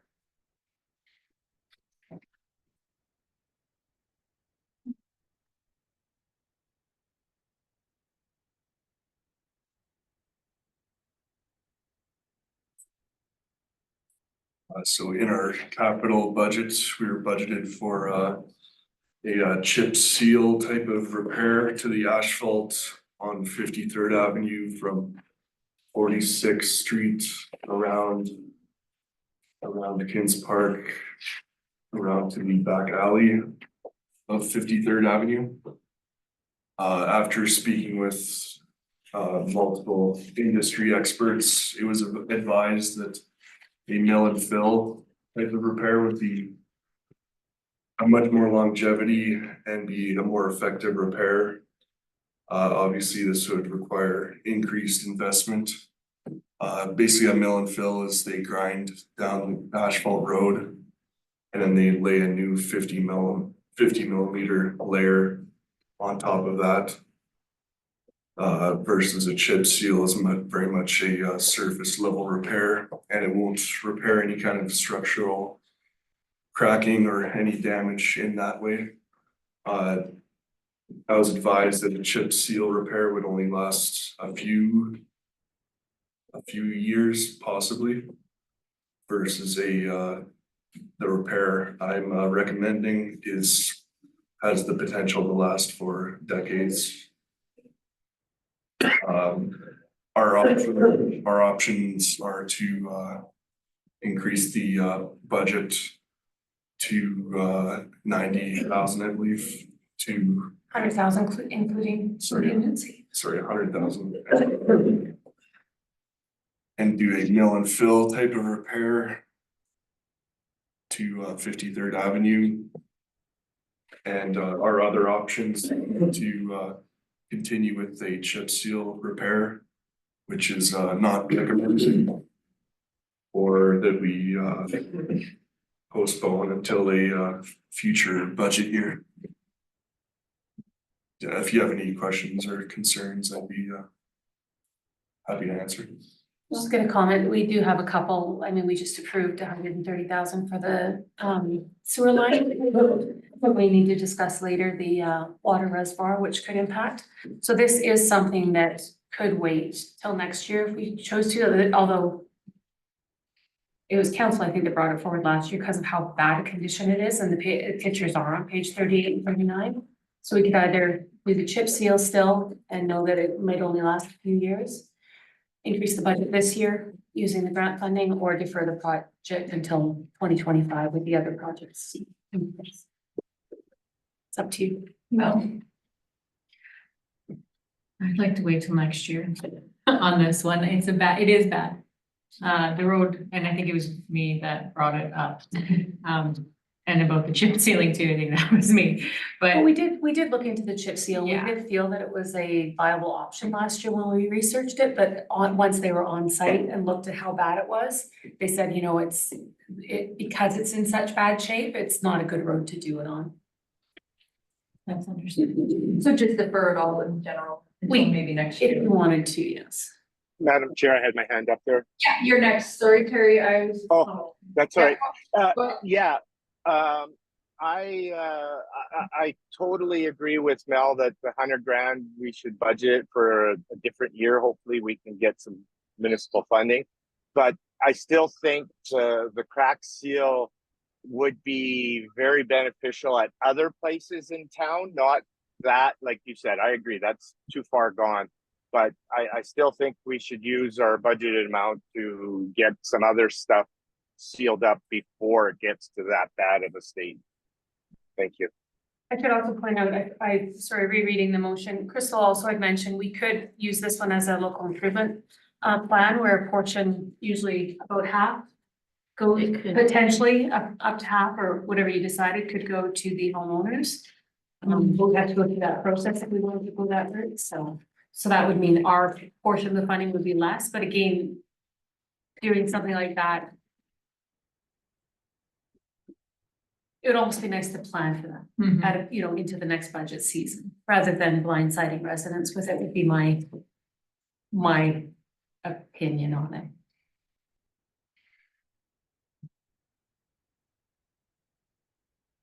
Terry?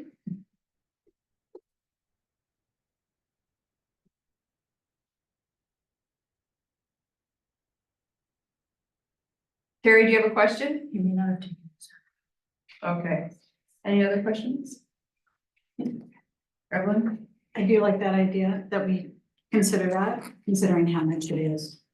So, but I want to follow up on what Terry said. What about, because it is already in the budget, what about is another, we just don't do it on 53rd, we do it for someone else. We'd have to investigate what other projects need to be done. But again, we're also asking for an increase of 70,000 for the water reservoir and 130 for the Centex, which wasn't in the budget at all. This is So where I'm we saying save save the this money. and because we're spending more in the other areas as well, like it could go towards those costs.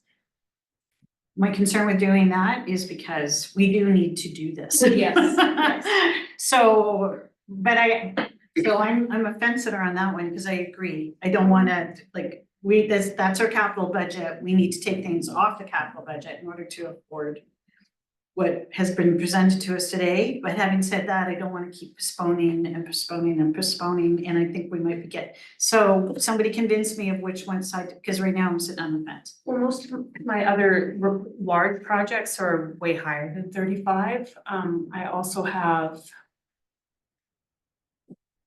We had a couple items, and these would be debatable, of course, drop-in center foundation support in the crawl space was on the MPE's list for 40,000 for next year that I have as a consideration.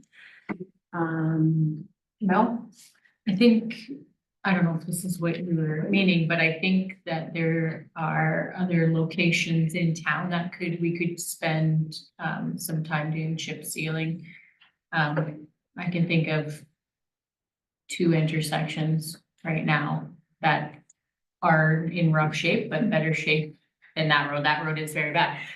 But I think that there maybe administration or public works could just, we have to still take care of our roads, right? So if there's somewhere else that we could use it this year and still do still do chip seal, just find other locations where it's required. take a look and see if Yeah, there's, and that's I fair could be wrong, I'm not a professional, so like if you find another location, then you can propose that to do the chip seal this year, because I think yearly maintenance will give the longevity, so we want to save money, but we don't want our town to fall apart, is what I think Evelyn is trying to say. It's like we budgeted for it, let's try and keep it in the budget every year so that we can stay on top of it.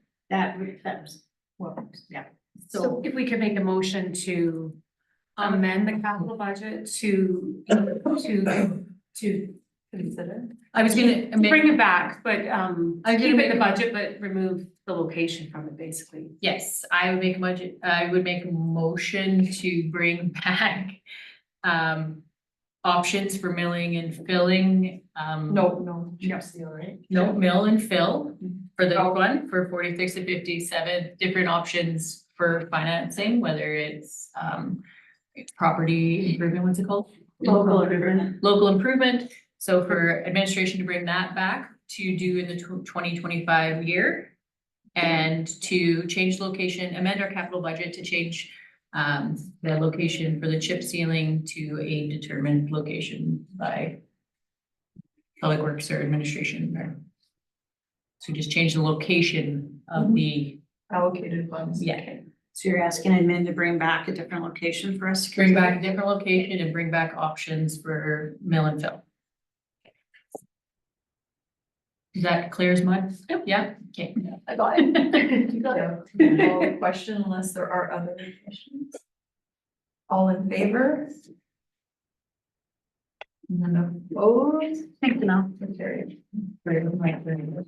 Okay, 7.4 Municipal Climate Change Action Center, Municipal Energy Manager.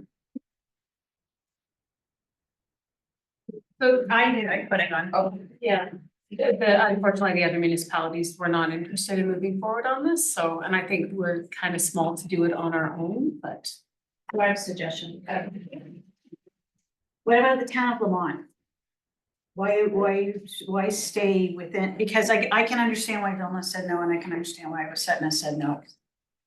And it's too bad, because I was hoping that the county would, but they didn't, but I actually do think that this is a good idea. I don't want to necessarily let it go right now.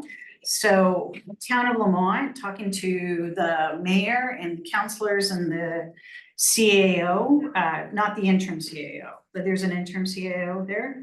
But I was talking with Rick. I don't know who this is the interim CAO right now.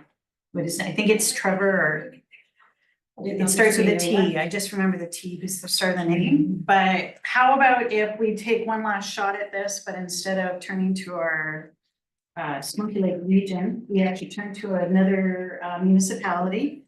Like the town, they are 1,800 people, so that the two of us would share. I think actually it would actually garner us some attention because it's interesting for two different towns to work to collaborate on this. It's not like they're too far away.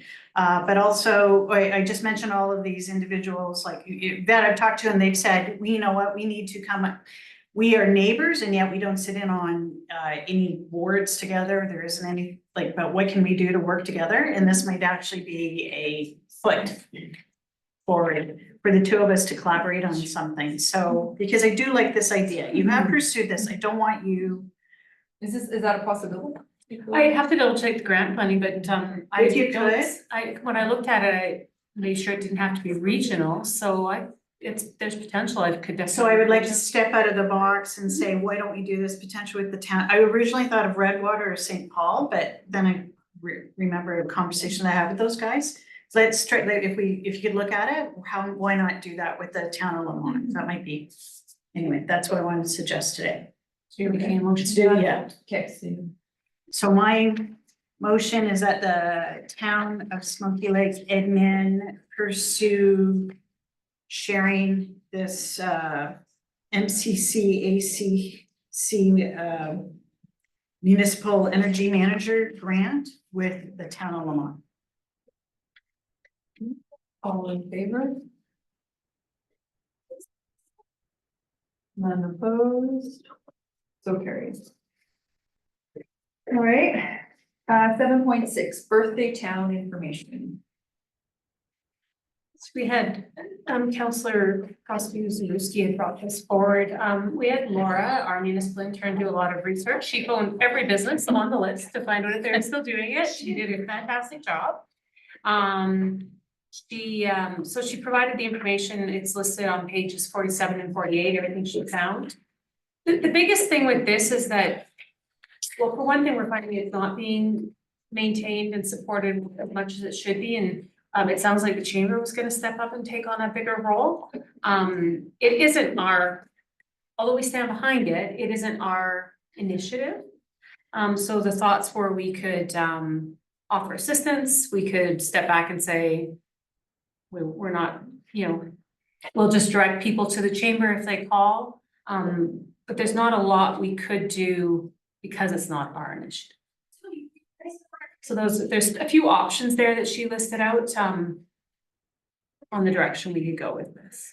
It is still active and the businesses are still on board, most of them. But it's not well maintained. So we're hoping that if you wanted us to work with the chamber, we could, especially while we have Laura offer support on getting that website going, or to make that recommendation to them that it's not being maintained. So, we could recommend that they shut it down. I'm not sure. I think I put it on for the consent agenda. So I did want to, if I could speak to it a little bit. I appreciate the work. There was no motion, so I appreciate and thank you to Laura and Dawn for compiling the work and going through that.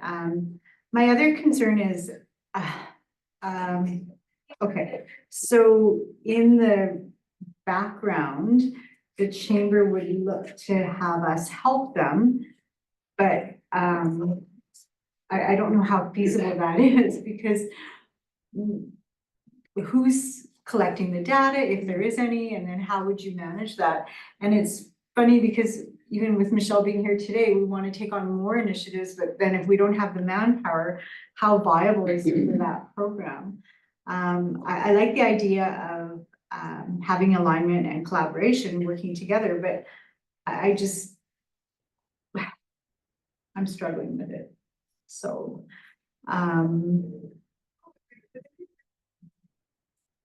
Evelyn?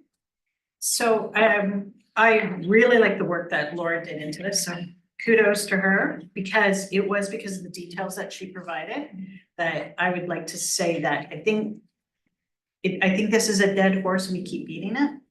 And it keeps coming up, and it keeps coming up, and it keeps coming up. So again, quote, keeps coming and and it's a hot potato that everyone doesn't, there is no one person who's enthusiastic about this and wants to take it on and go with it, and that is the problem. So that's why I actually am opposed to the town. I don't want us to have anything to do with it, I think. That's why I wanted it on the agenda. Mel, did you have something or no? I just had a suggestion for a different option. Okay, well then Mary Ann vote. I was just gonna make a motion.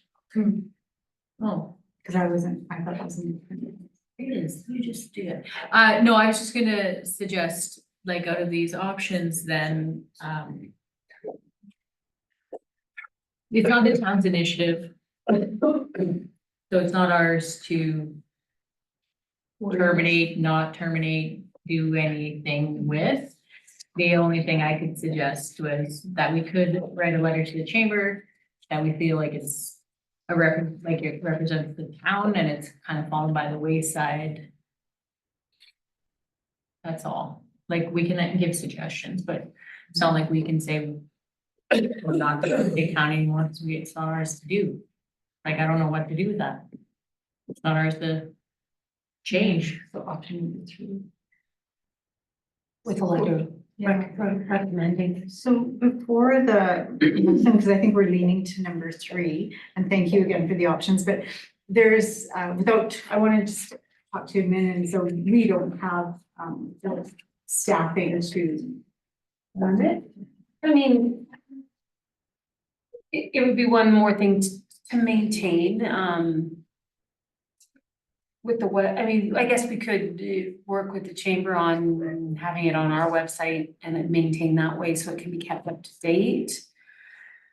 It's kind of nice having that partnership if we were doing anything with it, where the chamber would be the connection with the businesses rather than us always having to, you know, I mean, we struggle with I mean, right now we have our seasonal for the summer, and we have our municipal intern, so it's very helpful. But when we're down to our bare minimum, it's a lot to keep everything up to date, right? So I think I'd rather, if we were going to have it take part in it, is to work with the chamber and have them be the connection and keep it, and then maybe remove the website and have it more as of a link on ours, or work with them on I mean, we have to work with them, because again, it's not our initiative. And yeah, in the future, I agree, before I make a motion, if they are interested in working collaboratively, they could come as a delegation and say, these are the plans, and this is how we can facilitate it. And this is the data. I think to date, I don't know how many years that this has been running, we have no data to say this is viable or not. So I think in addition to what the motion would be, is we'd also want to remove it from our strategic plan.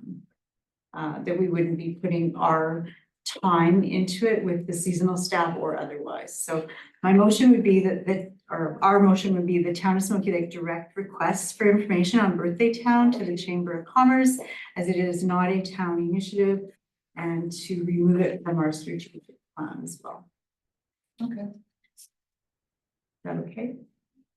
All in favor? None opposed? So carried. All right, we will move to 7.7, delegation discussion, Ravi Gill, President of Rural Developments, regarding the land development proposal. So are they putting any skin in the game, or was not really like, I think what they want to do is, the idea is that, I think it's kind of tying in, just like we had other developers come in and talk about that, where, you know, the HAF grant, right? So it kind of ties in with the idea we had brought forward regarding the HAF grant, where we want to develop a portion of land, have it all ready to go, and then a developer would do the put in the infrastructure, so put in the housing. We had talked to him about the concerns about that area, and that we would need to do some more research, because I know that had been brought forward. It's on the Iron Horse Trail. You'd want to put up fencing and probably trees behind the fencing. We want to talk to St. Paul's as well as Mary Jenke about the concerns there to make sure that they're addressed and that would be brought forward very clearly to people that are purchasing. I don't know, Roman, the question was, does Terrible, do they, what are they contributing with regards to development? We do the land development and they work with the buyers, but they more be that, like, is there any investment there or is it more just selling the houses and selling? I think that's something we'd have to really nail down with them. Okay, that wasn't clear. Yeah, but they would come up with the plan. And then obviously they said they need to advertise and things. Right, they do have some marketing. And you know, back with Councilor Pope's comment about whether it's a workshop or a committee of the whole. I mean, we could tie in several initiatives to that big picture conversation over this and the HAF initiatives and the you know, some of the other housing initiatives as well as Cold Creek. We could do whether it be a workshop or a committee of the whole meeting. Yeah, there's a lot of them. One other, just sorry, no, did he say 64 homes? Yeah. And that was way more than, and our grant was to do, I wanna say maybe a dozen homes, if that. I don't need 20, yeah, but in that neighborhood area, that development area. It does have to be affordable. Yeah, so we don't have the money to do infrastructure for that. I mean, maybe we do if we sell that many and we decide to invest in that, right? And maybe that's an amazing, cute little small home community there and people love it. And aside from the quads in their backyard, but maybe that's. That you wouldn't have access to, sorry. Yeah, sorry, Mel? I'm gonna They wouldn't have access to the trail. No, I mean, back. yeah, no, that's why I'm suggesting fencing it. That's what I'm saying. Yes. This is way bigger of a conversation. No, you're not wrong about that. So sorry for jumping in, but but as soon as you say, I'm starting to say, no, that's actually what we need to discuss because they won't be allowed to. No, they're gonna hear the quads is what I was saying. Yeah. They've got quads in their backyard going down the trail is what I meant, not that they're, no. I envision blocking it off actually and having access purely from the other side, if we went, if. And my vision is completely different. Go ahead. Well, my vision is nobody lives there now and I still use it for access there. So it's gonna be hard to stop them, right? Like the trail's there and your house is there. It's pretty tough to. Yeah. Like that's a hard one. But she's talking about Fencing. building a wall. Yeah, I'm just gonna, I would just like to shut this down and just have, let's defer to a workshop for, these are big, these ones are big discussions. Like, I do agree with you, Evelyn, the Cullo Creek one, I was, like, that's a smaller discussion, but these big ones that we need to come up with a plan and figure out so that we're all moving forward in the right direction. I 100% agree with you, and I think that this is a bigger discussion than we can have in a 4 or 5 hour meeting. So I 100%, so I would like to defer this to our next workshop date to be decided. Put it on the agenda. Committee of the whole or? Workshop, let's just call them all the same thing. Yeah. If everybody is comfortable with that, I would like, this is a hard thing, I wasn't even 100% sure, I love their ideas and things like that, but I think we just need to come up with a plan on what we want to do. We need to sit down and talk about it because it's a big decision and it has to do with land planning and like a big topic. So if you don't mind, I'd like to, I think it's great. I feel like I stole your motion there. If you want to make it to defer to a go ahead. workshop. No, I don't. All I want is that, so I don't care who makes the motion. Make a motion that we defer this to a future workshop discussion on housing. Date to be decided later in the agenda. That sounds. All in favor? Aye. None opposed, so carried. All right, we'll move to 7.8 delegation discussion, Michelle Wright. Spoken to Commerce, Chamber of Commerce, Rural Renewal Stream. Evan? Make the motion that Town of Smoky Lake accept for information the presentation by Michelle Wright regarding the Rural Renewal Stream Program. Any discussion? Question? Oh, I have a question, and it's not regarding the presentation, but a subsequent motion we had that Michelle was gonna provide some set of data. But Edwin was going to see how many, if there was any data available, how many newcomers are impacted by this program. And I don't know if you were able to find any. Well, we were working on it, but we then were hit with the flu last week and between, we had 3 people that write agendas and the one that was doing that when we're all out on various days last week. So it didn't get finalized, so it'll be brought to the next meeting. It's mainly, we'll see what it's next meeting, but yes, we haven't lost it. Okay, all in favor? Cold. Unopposed, so carried. And we'll move to 8.1, name recognition for 911 West Railway. So with this one, and I'm gonna need some help with this one because what Crystal's remembering is that there was an agreement. So this is regarding the land that was donated, partially purchased and partially donated by Del Hutchelak. From what she recalled, there was an agreement that bathrooms, they're public washrooms. Okay. I just creeped out by that. Yeah. So what she had remembered was that there was an agreement to name the property after him, but we can't find a motion, it's not in the agreement, so looking to council for some direction on that, and then also, and I apologize that this kind of fell through the cracks, it kind of happened, I think between councils and CAOs and So if you don't mind, from what I can remember from it was that we did want to recognize his donation publicly with either name, I think the discussion was naming it, that's kind of where we went to. But I would like to, I'd like to write a letter to him to thank him and to ask him if he had something more specific in mind.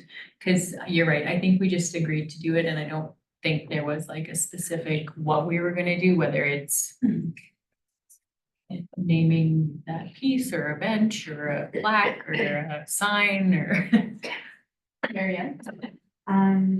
So I don't disagree, being new as well, I would like more background, because I don't know what has dropped off and what has maybe been overlooked by the previous CAO.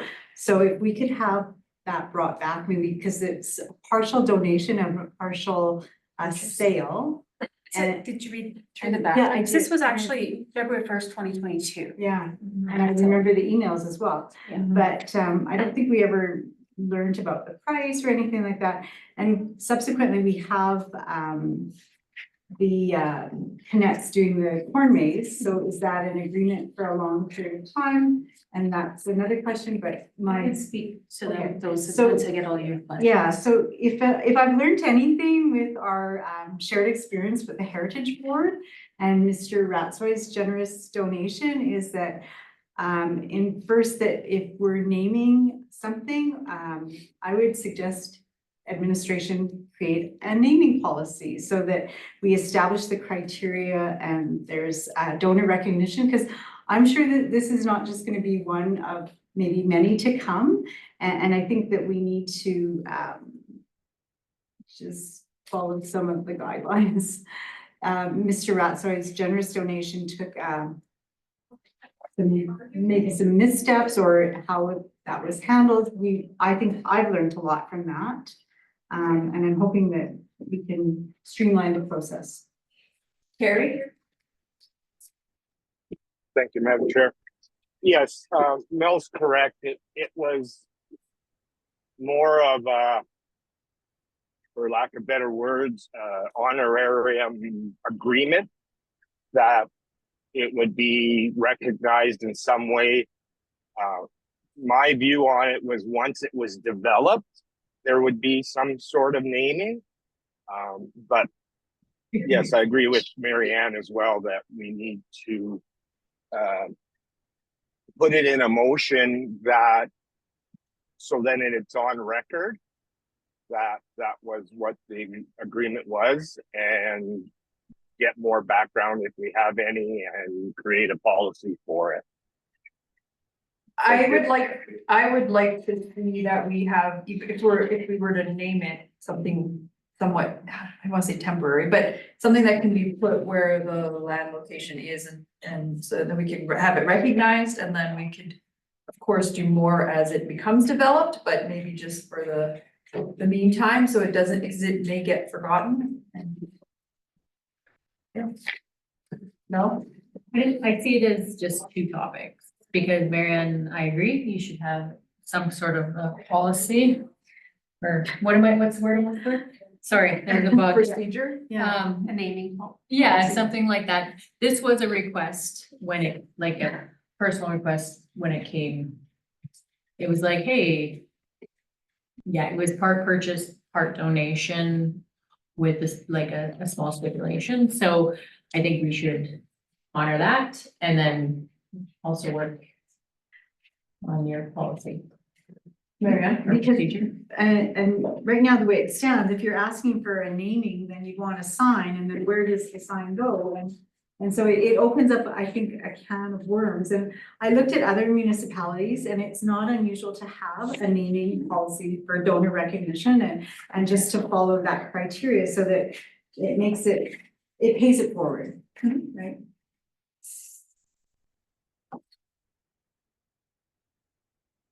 So we have two motions to make. We didn't put one on the table yet, did we? No, we didn't. I would like, the one I would like to see, or I would like to support would be to, for administration to talk to him to see what he had in mind. Cause it was never like a request for something, like it was very vague at the time. So, you know, I'd hate to offend somebody if we went ahead and did something and that's totally what they didn't have in mind. So I'd like maybe open up the conversation to find out that first. That's what I would like to see, and then for it to come back. Because I feel like, yeah, I don't wanna upset anybody. You know, and that makes sense to you after your Jim Radsroy experience, correct? With that, because he was the one that chose. Just keeping it positive with guidelines, sort of. No, but he was the one that with the picture and he selected that. Yeah, he paid. That's what I remember, yeah. Okay, so. Okay, well, You go ahead. Dawn. Do we want a letter? Like, I don't think we've even written a letter of thanks. Yes. I think my motion would be the town of Smoky Lake write a letter of thanks to Delmer Hood Select for the donation of a portion of the property located at 911 Wellsway Drive in Smoky Lake, valued at $100,000, and to reach out and ask him if he had something specific in mind for recognition.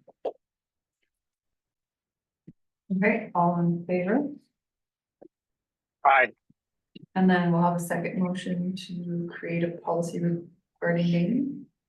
Would you like, Marianne? Yeah. I'd like to move that administration create a naming policy to establish criteria and donor recognition that includes definitions and all the things that a policy would include. All in favor? Aye. None opposed, so carried. Okay. We will move to 8.2.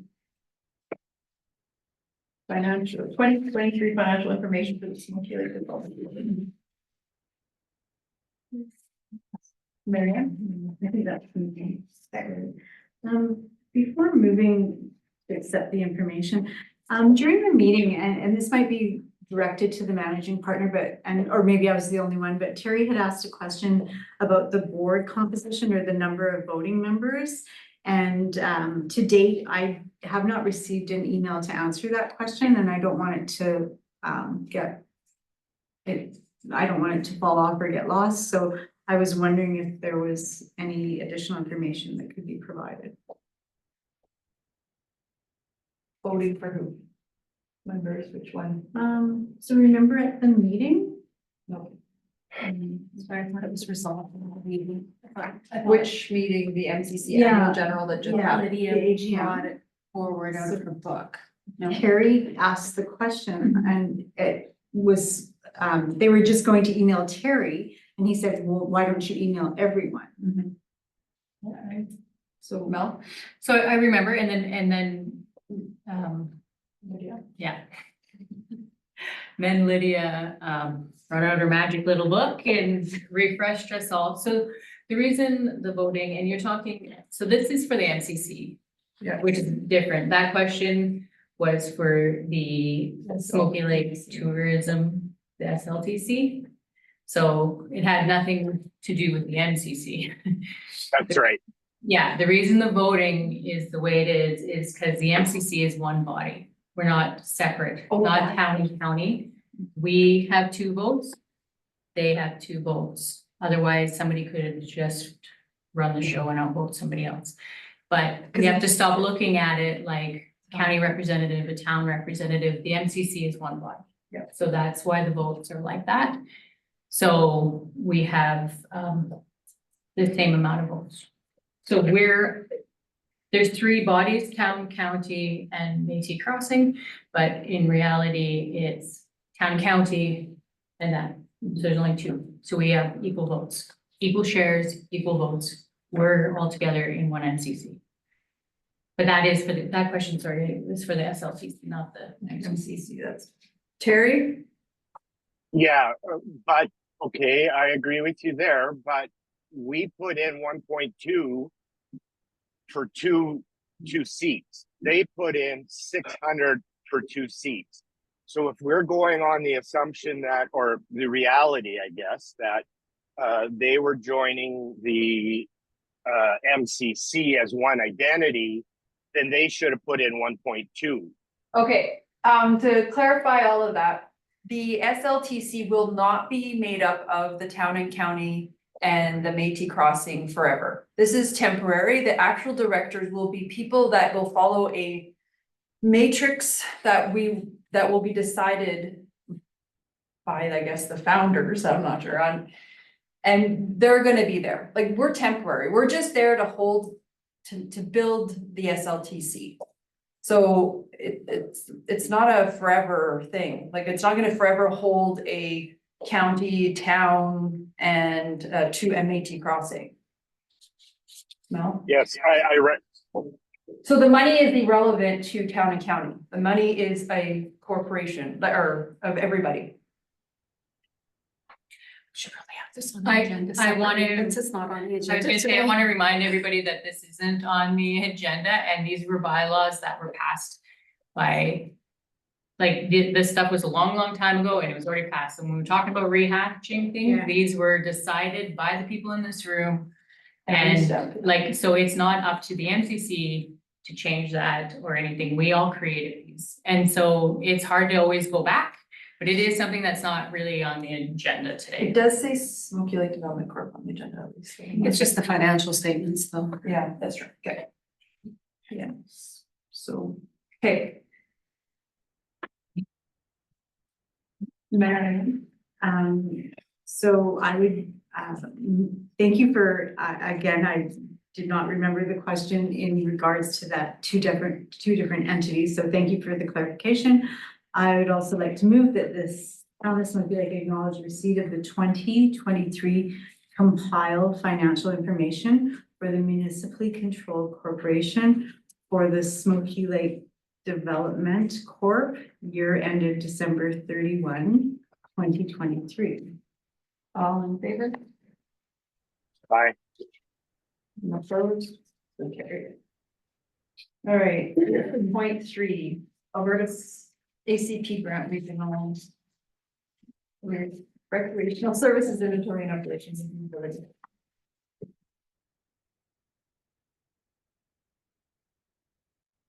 Did you want me to speak to it or was there? I don't know, I saw the question. I have one that's pretty easy and congratulations, if I may, congratulations to the receiving the grant. The third paragraph, and forgive me, Terry, I don't have the page, but the third paragraph on page.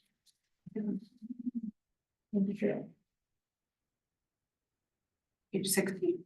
Yeah, it says in the background, the third paragraph of the background says that there was a meeting in which admin and the project manager. So who's the project manager, if you don't mind me asking? MPE. Oh, okay, great. That's all. It was just very basic.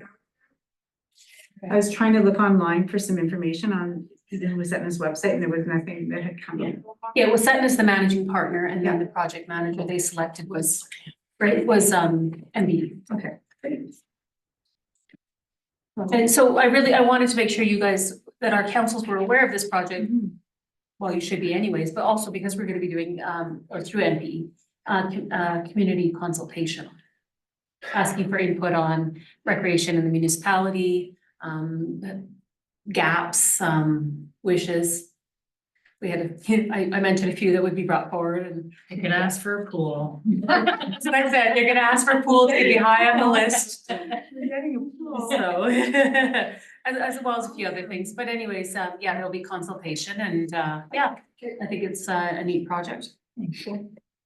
All right, I have somebody make that motion. Evelyn? That Town of Smoky Lake, except for information, the update on the Alberta Community Partnership, ACP grant, regional recreation services inventory and operations and feasibility study that is being undertaken by the Smoky Lake Region. All in favor? Aye. None opposed, so carried. 8.4 Alberta Municipality Summers Municipal Leaders. So I had just put on there, I was hoping we could add, not only the held in Bonnyville, but I would prefer to do June 14th in St. Albert, just to add it as one of the dates / places. Rather than just in Bonnyville. Not that I would go to both, but a choice. Or So either, yes, not both. 'Cause they'll be the same answer. I'll put the motion, or did you have? No, go ahead. Okay, that the town of Smoky Lake approve the Alberta Municipality Summer Municipal Leaders Caucus held on June 13th, 2024 in Bonnyville, or June 14th, 2024 in St. Albert as a council approved event. Any discussion? All in favor? Oh, Mel? Yeah. Oh, discussion. All in favor? Aye.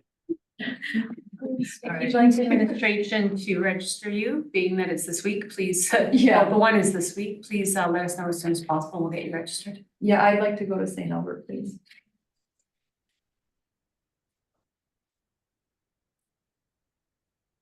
Yeah, they're both this week. I just knew, 13th and 14th, yeah, I just saw that, I knew Bonnyville was the 13th, but I was looking for the motion for the 14th. Oh, yes. Yeah. Okay, so that's it. Anybody else at this point? Oh, yeah, does anybody else want to go? Okay, 8.5, CN Station Business Plan Development. Oh, your baby. And did you have it too, or? I had it. I wonder if we should throw that on with the workshop. Yeah. So that was why I had it on here. I would like to have a Further discussion. on this, because that is a long Yeah. winded discussion. That I think we need to make a plan for, if that's what we're gonna do. So I think I'll make a motion to defer this to the workshop date to be determined. Thank you for bringing it forward. Okay, all in favor? Aye. None opposed? It carries. 8.6, Federation of Alberta Gas Co-op Limited Operations and Maintenance Audit. This is part of an annual audit required documents that we have.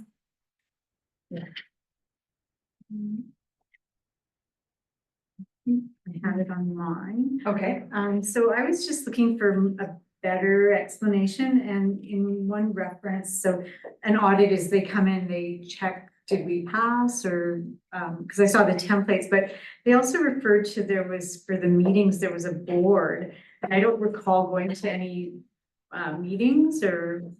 Well, this is the fire meeting that we just made a motion on whether or not to go. It's the Federation Gas Co-op.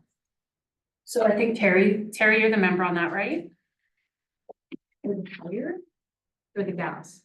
I don't think so. I think we all are. We're all. Oh, yeah, you all are. You are all members of that board. I guess, We just don't tend to participate much. The last meeting we brought forward, when I say fire meeting, it's something insurance, reciprocal, something, the acronym is FIRE, F-I-R-E. That meeting was in Edmonton coming up, I think next week. I don't remember what the motion was, but Motion that's was to not go. right, there was no, yeah, so you're all a member of that board though. You just don't tend to, same with, sometimes you attend that, sometimes you attend a conference. That's right. There's an annual general meeting of Fed Co-op, and this wasn't that. So, and we don't attend any meetings. we, the motion for the next one was not to. Okay. Yeah. If I may, Madam Chair, Yeah, Terry? I believe, Marianne, there are zone meetings that happen that someone would have to look into for you if you wanted to attend. They have different ones, different times of the year.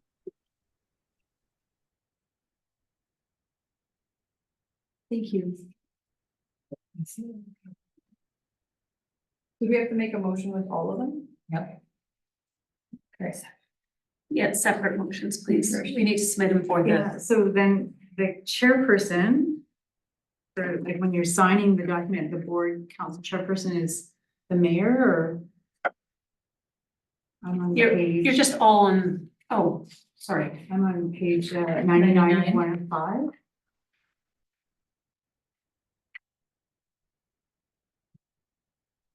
Under the safety and loss management system document. And it's requesting the signatures. We'll make sure we get that taken care of. Usually it would be either myself or the mayor, depending on which, sorry, I don't see exactly where you're at. So with the motion being approved, then we would make sure we have all the motions.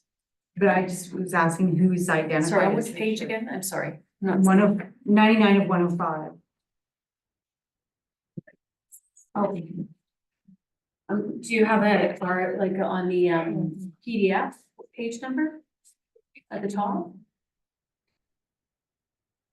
It's 99 of 105 of which document? Safety and loss management system? Yeah. Declaration, commitment, and authority.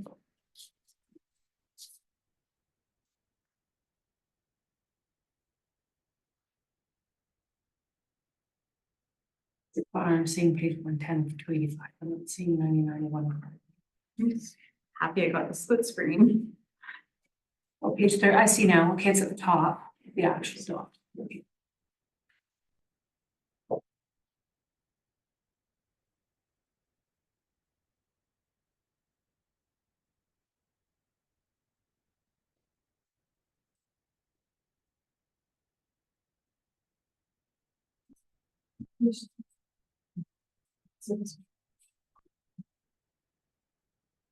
Yeah, that's the page, that one there.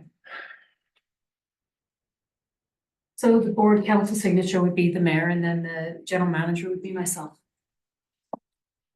It's regarding the motions that we're making. The documents are provided by Federation Gas. We're just supporting documents they're bringing forward to say we're adopting. Yeah.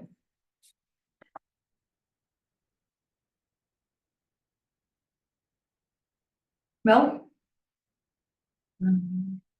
No, I don't want to take over, it's very interesting. Motion number one.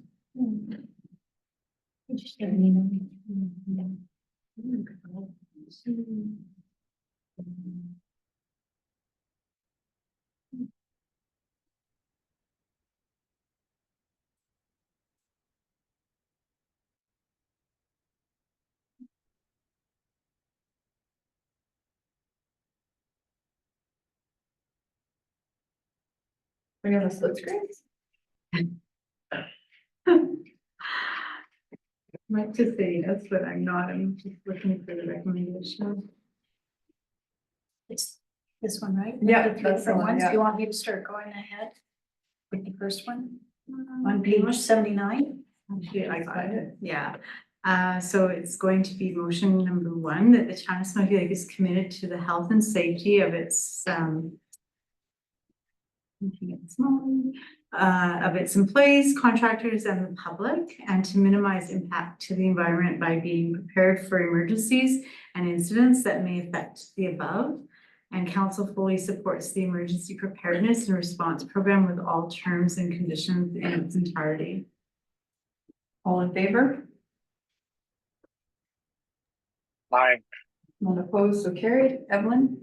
I'll make motion number 2, that town of Smoky Lake is committed to the development and implementation of a documented safety and loss management system as SLMS for the pipeline system that provides protection of people, the environment, and property. And council fully supports the SLMS in its entirety and accepts that all the terms, conditions, and commitments are being satisfied based on an annual report and confirmation by the SLMS program manager. All in favor? Aye. Else? Not opposed, so carried. Mel? I'll make motion number 3, the town of Smoky Lake is committed to the development and implementation of document integrity management program, IMP, for the pipeline system that provides protection to the people, the environment, and property. And council fully supports that IMP is entirely accept that all the terms, conditions, commitments are being satisfied based on the annual report in cooperation of the IMP program manager. All in favor? Aye. None opposed, so carried. All right. We will now move to 8.8, joint letter regarding concern of physician recruitment in the Smoky Lake region. That was a letter that was sent out already, I believe. Evan? So I had a question about that, and that is, why is the letter coming from the county and not the doctor recruitment committee? The email request came from the county. I know, why?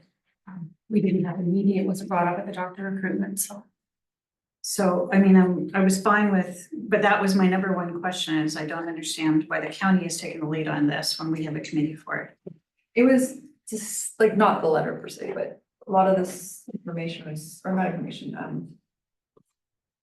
I guess, talks regarding mental health, physician recruitment at the meeting, or like our committee happened, I guess, and then I think the county took some of the information and then came up with a plan. They wanted us to be on board with it. Kind of, Evelyn? Because I was in that, because I listened in on their meetings and they went into closed session about it. So I'm wondering why county has to go into closed session about this letter, which should come from, so I'm trying to understand the dynamic that's going on right now, that. No? It's a good question. I don't know the answer to the question, but my assumption is somebody got some information and they decided they needed to do something about it. So they just went ahead and asked everybody to jump on board. That's what I assumed, but I honestly have no idea why, like, I support it fully. Like, but I have no idea why it ended up that way and not through doctor intention or recruitment or what's it called now? Professional. Physician and healthcare. Yeah, professional. But.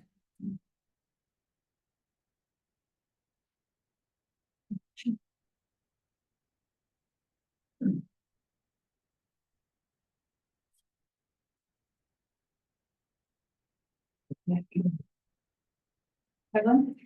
I'll make the motion that town of Smoky Lake Council approve action taken to sign the joint letter dated June 5th, 2024 with the Smoky Lake regional partners being Smoky Lake County, Village of Vilna, and Village of Wasetna to request a meeting with the Minister of Health and Minister of Mental Health and Addiction for the purpose of discussing concerns with physician recruitment in the Smoky Lake region.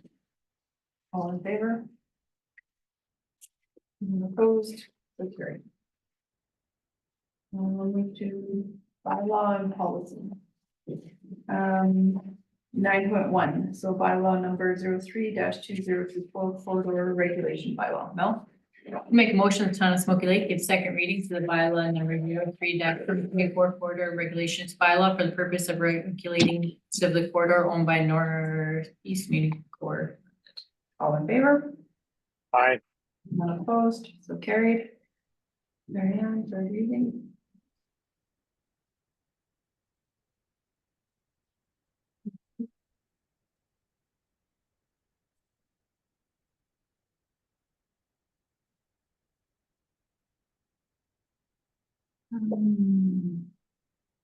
Sorry. I move that the town of Smuggler gives third and final reading to bylaw numbers 3-2024 corridor regulations bylaw for the purpose of regulating use of the corridor owned by Northeast Community Corp Limited. All in favor? Aye. None opposed, so carried. And then we'll move to our bylaw number 10-2024, master rates bylaw. I apologize for this one. We realized that we've increased the point rates with, and it shouldn't have been increased. It's legislated, so it should be $25 per FOID request, and we can do $50 only if it's continuing requests. So it was in there. Okay, So that's the only change. so we have to do all the same. Yeah. Okay, I'll start with the first. The town of Smoky Lake give first reading for bylaw number 10-2024, being the master rates bylaw for the purpose of establishing general fees and charges for goods and services as delivered to the community. All in favor? Aye. None opposed, carried. Make the motion that town of Smoky Lake gives second reading to bylaw number 10-2024, being the master rates bylaw for the purpose of establishing general fees and charges for goods and services as delivered to the community. All in favor? Aye. None opposed, carried. Mel? Make a motion that the town of Smoky Lake give permission for third and final reading to bylaw number 10-2024, being the master rates bylaw for the purpose of establishing general fees and charges for goods and services as delivered to the community. All in favor? Aye. Carried unanimously. And then Mary Ann. That the town of Smoky Lake gives third and final reading to bylaw number 2024, being the master rates bylaw for the purpose of establishing general fees and charges for goods and services as delivered to the community. All in favor? Aye. Opposed, so carried. All right, 9.3, policy number FIN 106, investment. This is the one that was brought to initially to the workshop we had regarding long-term financial planning. So 2 of the 3 or 4 policies that we plan on bringing forward are today. It's been quite a while since we talked about it. What was the holdup? It kind of got lost in the administration side, and but then when we brought it forward again, then we realized it had to be updated on the new templates. So, okay, because then by that time, Crystal's in the middle of audit and that year end, 5 months where she's going nonstop. So we were able to get it on the new templates. But we did lose sight of it. We discussed it, then we realized that we didn't actually adopt these. Yeah. Just because I had a brain fart and thought we had already passed Yeah, this, so yeah. this is why. Sorry, when I think that's asked kind of what we about did. it, Wait a minute, we haven't seen this, and that's why I asked about it. I think it was 2 months ago. Yeah, and by then we had realized that we needed to bring them forward, but then it was just updating it to make them on the new template and having that time. And it just, now that we have a couple people in the office that are really good with policies, it's helpful. Okay. Sorry. Evelyn? And if I may, the county of Lamont, my municipal finance instructor is the CAO, chartered accountant for County of Lamont, and their bylaws and policies for finance are a thing of beauty, and a lot of it was discussed in municipal. So again, we talked about, for example, designated officers. They have a designated officer bylaw. Remember, I asked about master rates bylaw and whether our fines for property taxes should be included in that or whatever. They have it all beautifully lined up, so. And another thing is, so just to refer you to that, there's actually a lot more that we could be doing that way, especially because, again, reading viability reports, the one thing that the municipal government slams all of these small villages for in viability reports is the lack of financial balance in place. So if I could refer you to that, if you want to, because you're talking about cleaning up bylaws, there's a lot that we could clean up that when I look at, we don't have in place, and we should. Designated officer probably be in the next one that we should take a look at, considering that we just had our annual financial report. But more of a comment, so thank you. Thank you. All right. Everyone doing? So on that note, yeah, I'll move that the town of Smoky Lake adopt policy number FIN-10, am I on the right one or did I skip one? The investment, right? Yeah. No, you're not. Am I, it's investment, right? Yeah. Sorry, I was reading that, caught myself. Okay, that town of Smoky Lake adopt policy number FIN-106-2024 investment policy to ensure that funds which the town may receive by way of cash flows, surpluses, grants, reserves, and any other source are considered for investment purposes, and if so chosen, to provide optimal returns after due consideration of risk, yield, term, diversification, and security. All in favor? Opposed? Carried. All right. We will now move to 11.1, resident complaints, Smoky Lake Fire and Auto. So this one, I did, because it went to council, I did include in the agenda. We don't have the authority for, safety codes, doesn't fall under the town. I did advise the resident and that, I had our fire chief looking into it, but again, being a volunteer, we needed to build time, so she did reach out to the fire commission.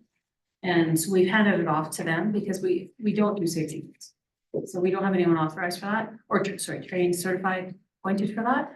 And I did have a conversation with the owners of the tire shop as well. Some of the things she references in her complaint, such as shutting them down, isn't really in our, as I advised her, we don't require business licenses, so we then can't revoke one and, right? So, and I don't know how much you want me to do. But I did have a conversation with them. Part of their concern, part of their issue that they have is that the recycling company to collect the tires isn't as available as they'd like them to be. So keeping up on it, sometimes they're very busy. I mean, we work here, they're very busy. So I think keeping up is part of it, but they're aware and they're working on it. And some of the things are, they are grandfathered in because they've been there so long. And you can't, the use has been approved for so long. But if there are some safety issues, then that's what the safety codes will step in and work with them.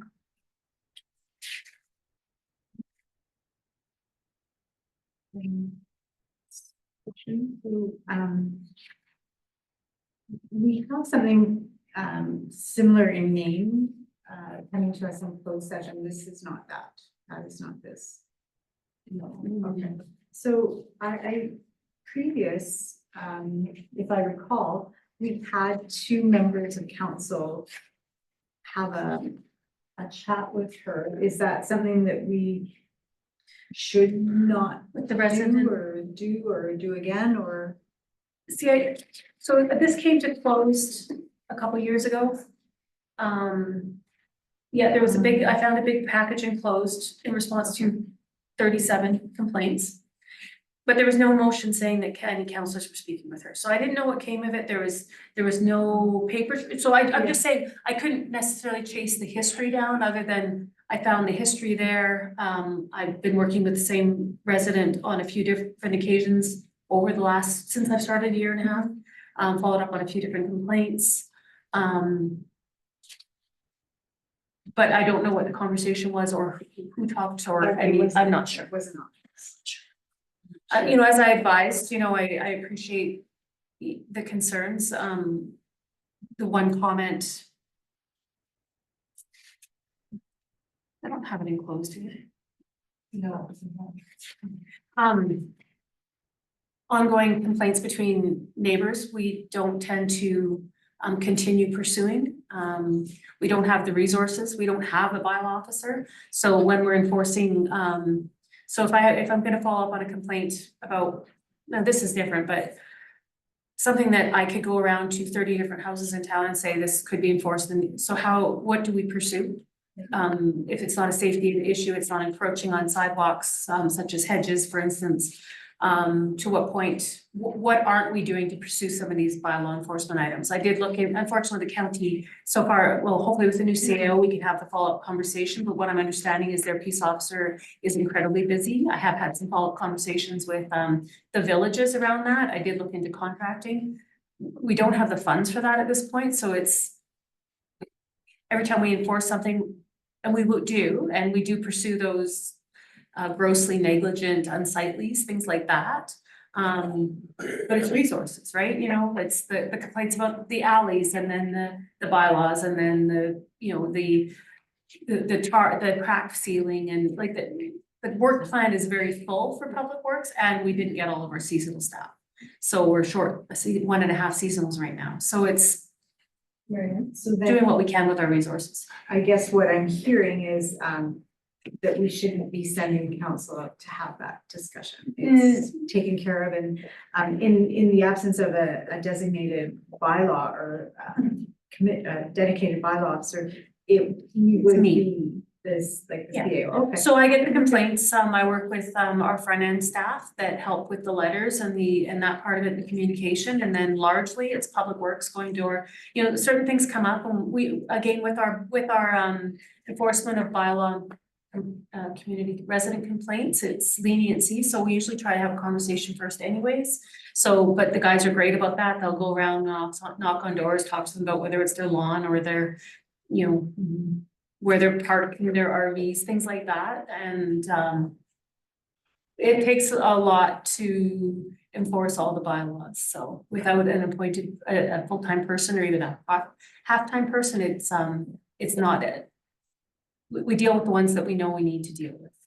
Well, We try to respond to complaints, but I'd like to make a motion that the town of Smoky Lake acknowledge receipt of the complaint submitted by Barbara Garber, received on May 21st, 2024 regarding the Smoky Lake Tire and Auto Shop, as well as note regarding the appointment. all in favor? Aye. None opposed, okay. And we will move to 11.4, Highway 28 speed reduction response letter. It was me that put it on. Okay.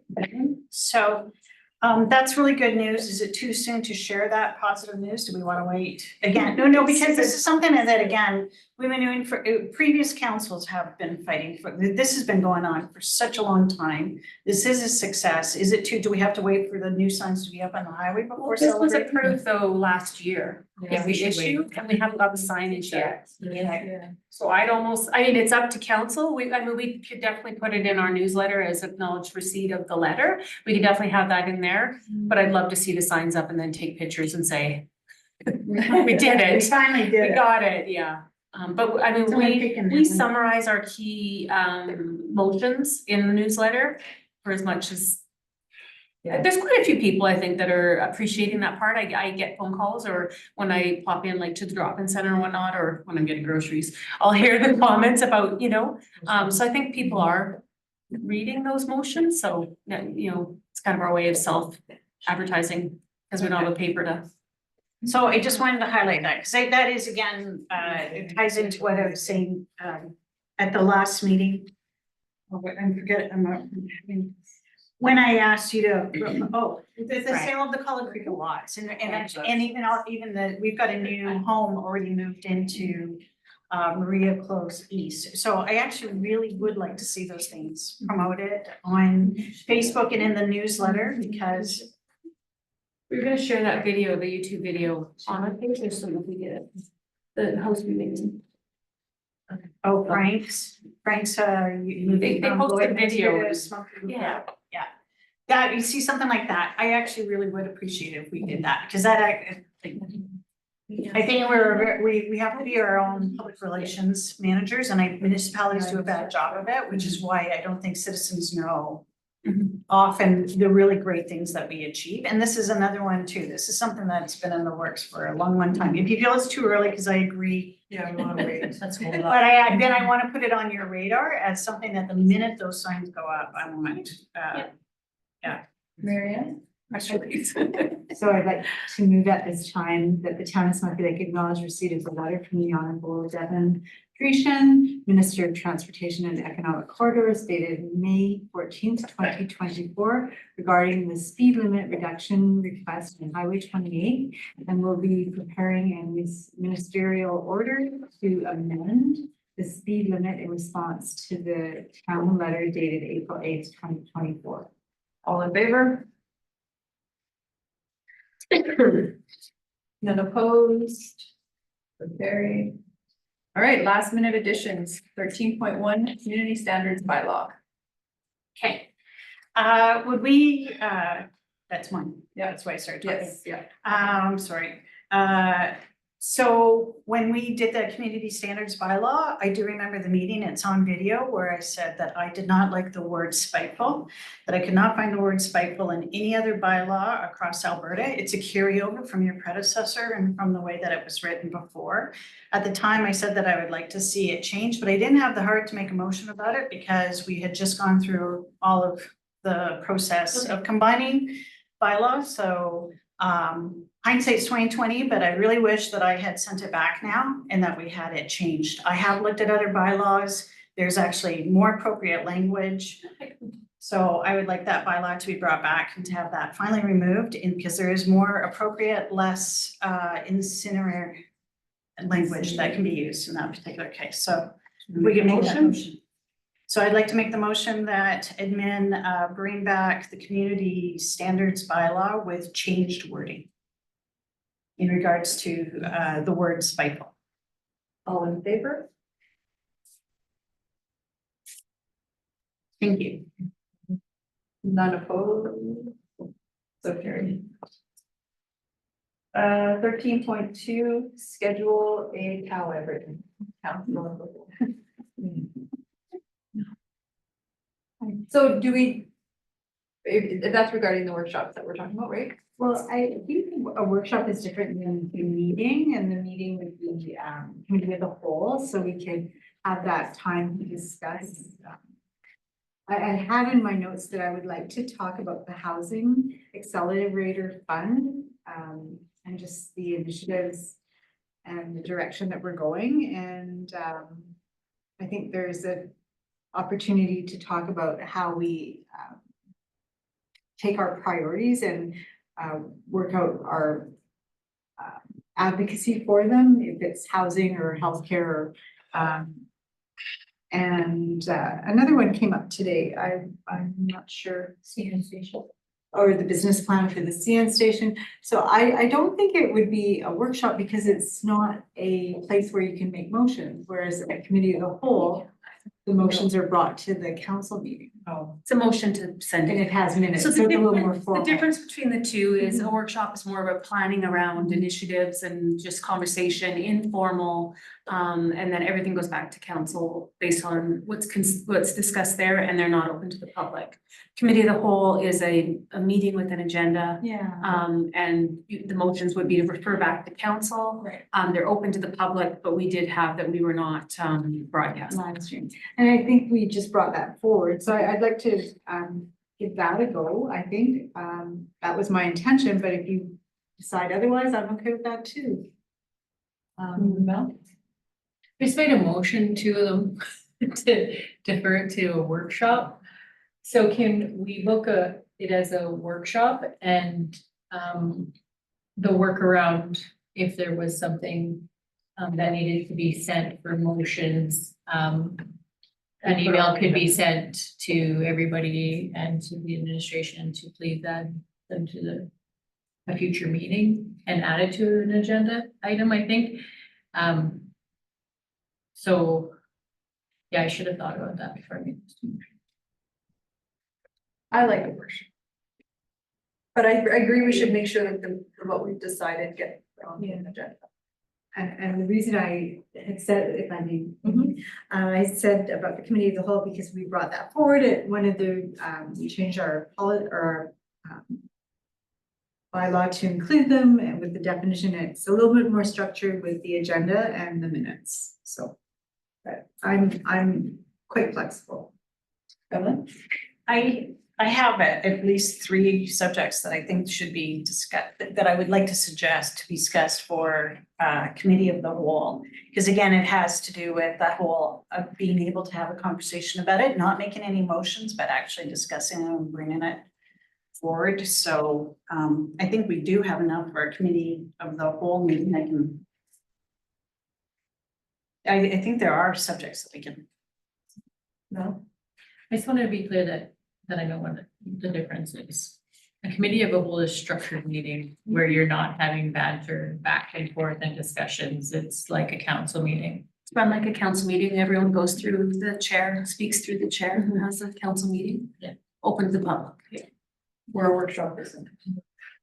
Workshop is back and forth. banter. Yeah. Debating items and coming up with plans to inform this agenda. Evan? You really want to get strict about it. How we conduct our council meetings is not the way that we're supposed to be conducting our council meetings, which is why we've gotten off the rails a little bit with a lot of these discussions that take place for like 40 minutes, which we should not be doing in council ideally, because those are the conversations that take place in a committee of the whole. So that's why how this whole subject kind of came up about committee of the whole, because we catch ourselves doing it. So, no. Yeah, I just needed clarification on the difference for me. That was Yeah. for me with the workshop and the committee Yeah. of the whole. If you got, I Okay. was clarifying for myself what the two differences is. So that's, I just needed to wrap my head around like what the different, I do feel like committee of the whole is a little bit more administrative heavy. It's like a council meeting, right? It gives them more work to do. But we have lots of, I'm open to doing a workshop and a committee of the whole. But it's, I'm okay with it. I just needed to wrap my head around what it was. I feel though, I don't believe a committee of the whole meeting and then a council meeting is going to save us any time rather than having, I know it's not as structured in our council meetings, but it does kind of battle both at the same time. Again, I don't know if it saves us any time, but I just. Respectfully, it has to do with scheduling, but a lot of municipalities do it this way. They're just a lot stricter than what we have been doing. And I would like to give it a try before saying that it's not a benefit to us. Okay, so we're scheduling a workshop. I'm assuming we'll do it the same way we've always done. So our next council meeting is July 22nd. Because of the stat. So if you want to do it in the summer for a council meeting or add a date in between, because it is, one consideration might be a committee of the whole in between based on the fact that there is no council meeting. I'm okay with July 22nd in the morning. For the workshop at 10. Yeah. And on that one, I have a housing accelerator fund, priorities for advocacy and CN station business plan. Is that all workshop? Or do you want to, the motion was today for workshop, so those two are workshop. Unless you want to rescind the motions earlier and redo them, which you could as well, and move them to committee of the whole instead. Marianne, so, sorry, and forgive me, but what were we doing with Ravi's presentation? I thought that was That was a Workshop. So with, workshop. Oh, because I don't believe he was in a. I mean, of course he's in a hurry, but he's not, there's no ties to us. there's no time, so it's the same workshop. Yeah. because I also have my thoughts that I was gonna bring forward to council. This is for the fall with service levels, FCSS and budget were considerations for a fall work. Although committee of the whole would work. Committee of the whole is often common for budget and policies are the big things that are very common in municipalities. It's those discussions that committee.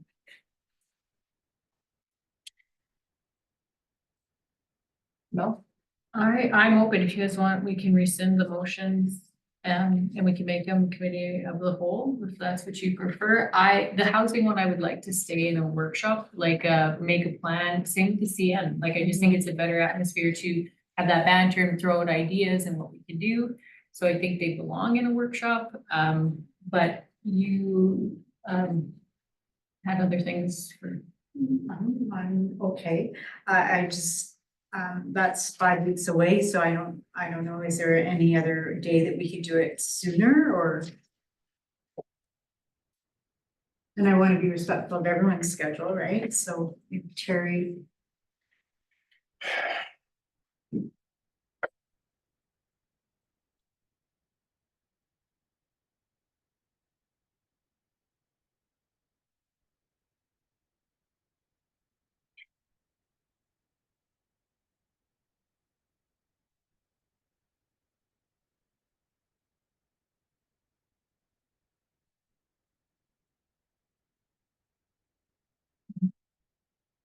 Available on Mondays or after 3:30. So, does any of those times Mondays are after 3:30, sorry, Evelyn. I was whispering. But. Respectfully, we always run into this when it comes to scheduling, and I really hate doing it in council. It's another time waster where we're looking at the schedule, so let's defer this to an email exchange. It doesn't. As long as people answer, because that's more frustrating for us, because we don't get responses, then we try to book and then honestly, I'd rather have the date set here because it's almost impossible by email. But we can do either one, whatever you guys choose. I can, We basically need if everyone sent their schedules, I mean, we could do it that way and try to find one that works best. I can do July 9th, 10th, or 11th after 3:30. If that works with Mel's. Or like 3:45. Carrie, can you say something or just? Ideally, if it's the 22nd, it's fine, but it's just, it is a long day and with that work. Yes. Yeah, I agree with you there. We should split it up. And the reason I'm not putting anything out is because everybody knows my schedule. Like I was up in Fort McMurray today, so it just didn't work out for me to be in person today. Mel? It is a long day, but I'm good. The 9th, 10th, or 11th also works for me. So I'm comfortable with one of those days. Guys want to shoot Does that 9th? the 9th? Do earlier in the week? Would that give enough time or? A workshop's easy because that Okay. doesn't take a formal agenda. Crystal's away that week. But I don't necessarily need her for a workshop, and I could bring Carly in if I need to. Okay. Sounds good. It'll be 3:45. You guys can start without me, but just, I mean, I drive in the time, you know. No, let's make it. Make it 4. No, let's just get here. So July 9th, it's 3:45. July. The workshop. Here? Yeah, so, yeah.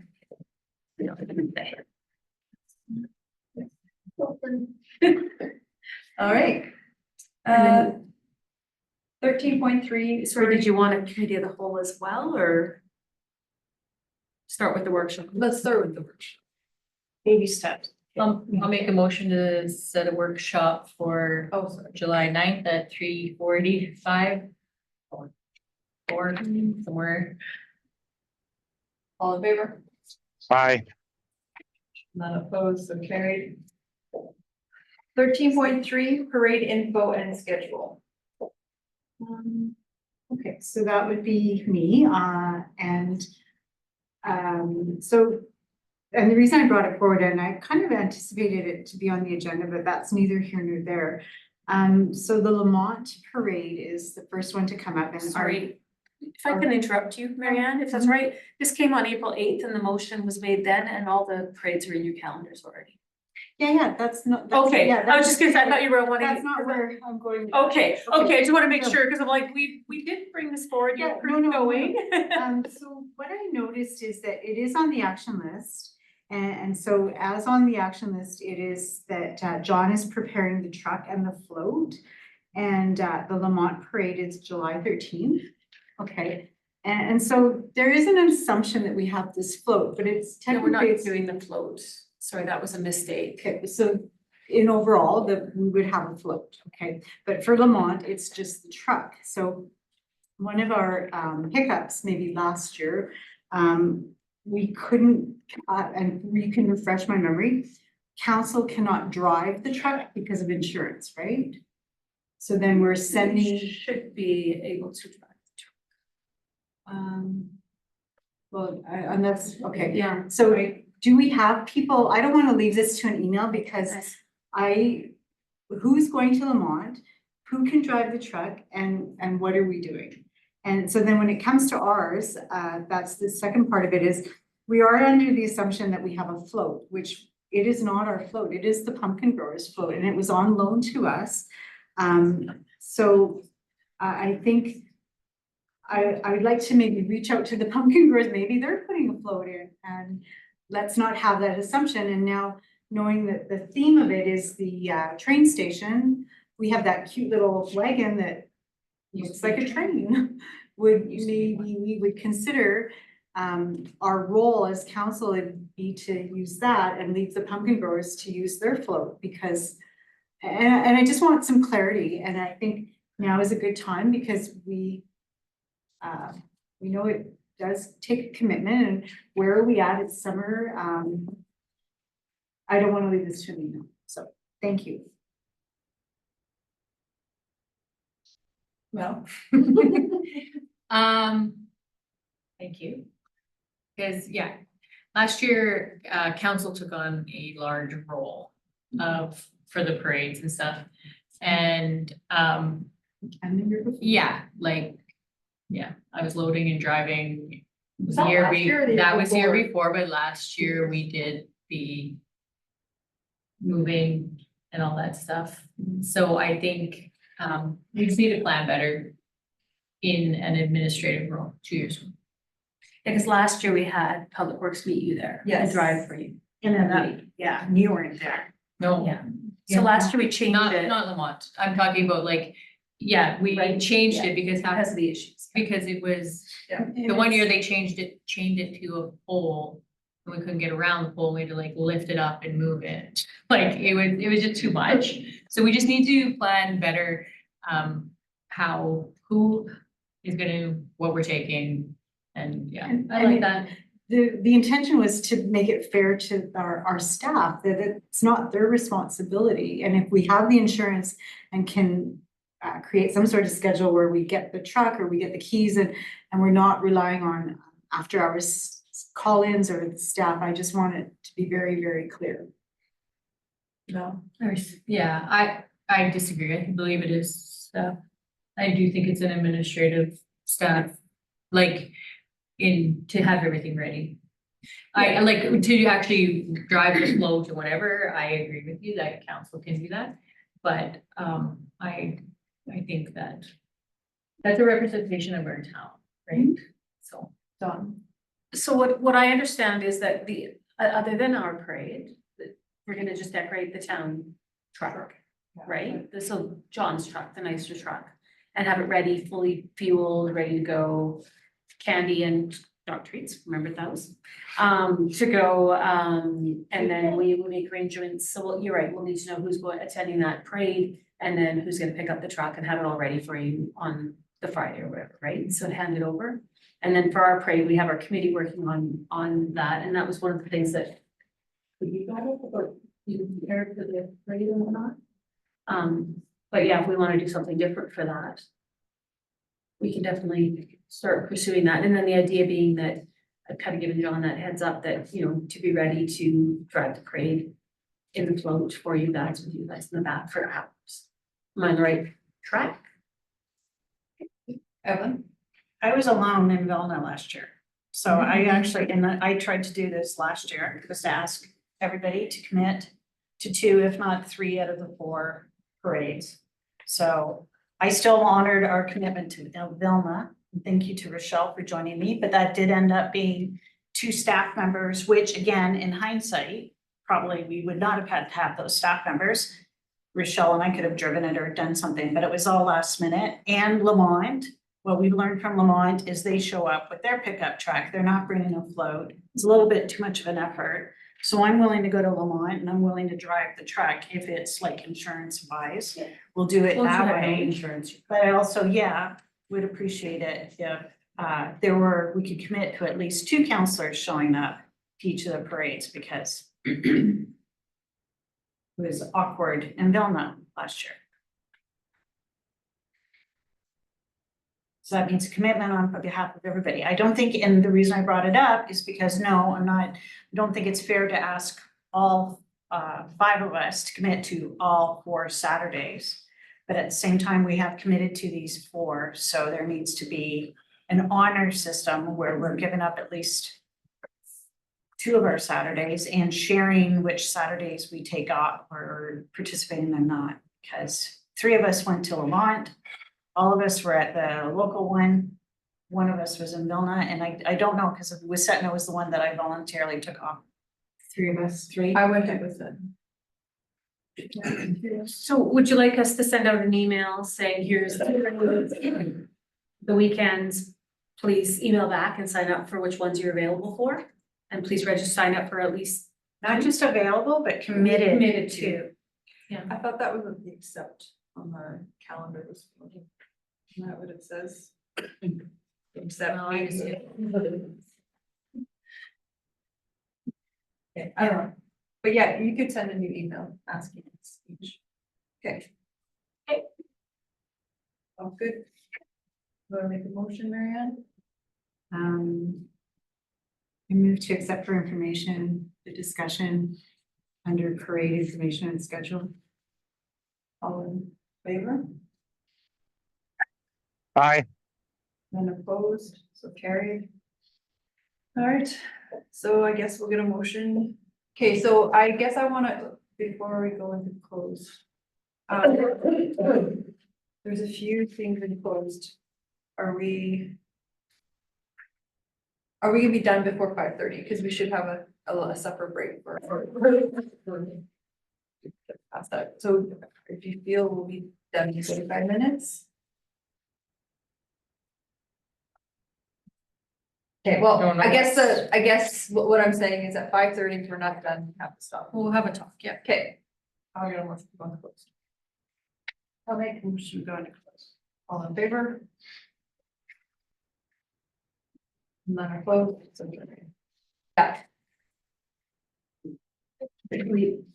And before going offline, we'll do 14, or we'll do the closed session. Do you want me to read them? Doesn't matter. Don't forget there's additions. Okay. That's the town of Smoky Lake go into closed session to discuss the following matters pursuant to the Freedom of Information and Protection of Privacy Act, but wait at 441, 14.2, Regional Community Development Committee, RCDC, FOIP Section 21, Intergovernmental Relationships, 14.3, Land Sale, FOIP Section 16, Disclosure harmful to business interest of the political party, 14.4, Legal Update, FOIP Section 27, Legal Privileges, and 14.6, or 4, sorry, Legal Update, FOIP Section 27. Oh no, I said those, 14.6. We took off the land. No 14.3. Did you get 14.5? No, I do not have 14.5. Sorry, we took off 14.3 land sale. Oh, this is And confusing. then 14.5 is the delegation of lyrics. section 16 economic interests. Okay. And then 14.6 daycare agreement, section 16. Business interests. 7 CO check-in, section 17 privacy, invasion of personal privacy, and section, or 14.8 resident concern, also section 17. Okay. We don't have to make, that's not a motion though, that's just disclosure. What's the motion to go to close? Yeah. All in favor? Aye. None opposed, so carried. Okay. Can I get a motion to come out of closed? I move to come out of closed session at 5:51. Okay, all in favor? None opposed. All right, so if I can get a motion for 14.5 regarding the delegation of New York. Mel? I can make that motion. I will make the motion for administration to let NPE Award the town regional, or, yeah, to advise MPE that we would like to award the town regional water facility project to New Edge Construction in the amount of $4,195,093 and to increase the capital budget by $70,205. Got that? All in Okay. favor? Any opposed? Okay. All right, and that'll be carried. All right, 14.6 daycare. I can get a motion. Marianne? I move to have administration follow up on correspondence with Aspen View. Is it that or to get legal? Yeah. Yeah. For administration to reach out to legal regarding agreement. Right, that's what I need to say. All in favor? Done very well, very good. None opposed, so carried. And then one last motion for 14.7 regarding a check-in. Melody? I'll make a motion to set a date for the CAO check-in for July 22nd at 12 p.m. and for administration to send out a calendar update. All in favor? Cause I need it. None opposed and carried. And so we will move to adjourn I'm adjourning the meeting at whatever. 9:53. Yes, perfect, thank you. All right.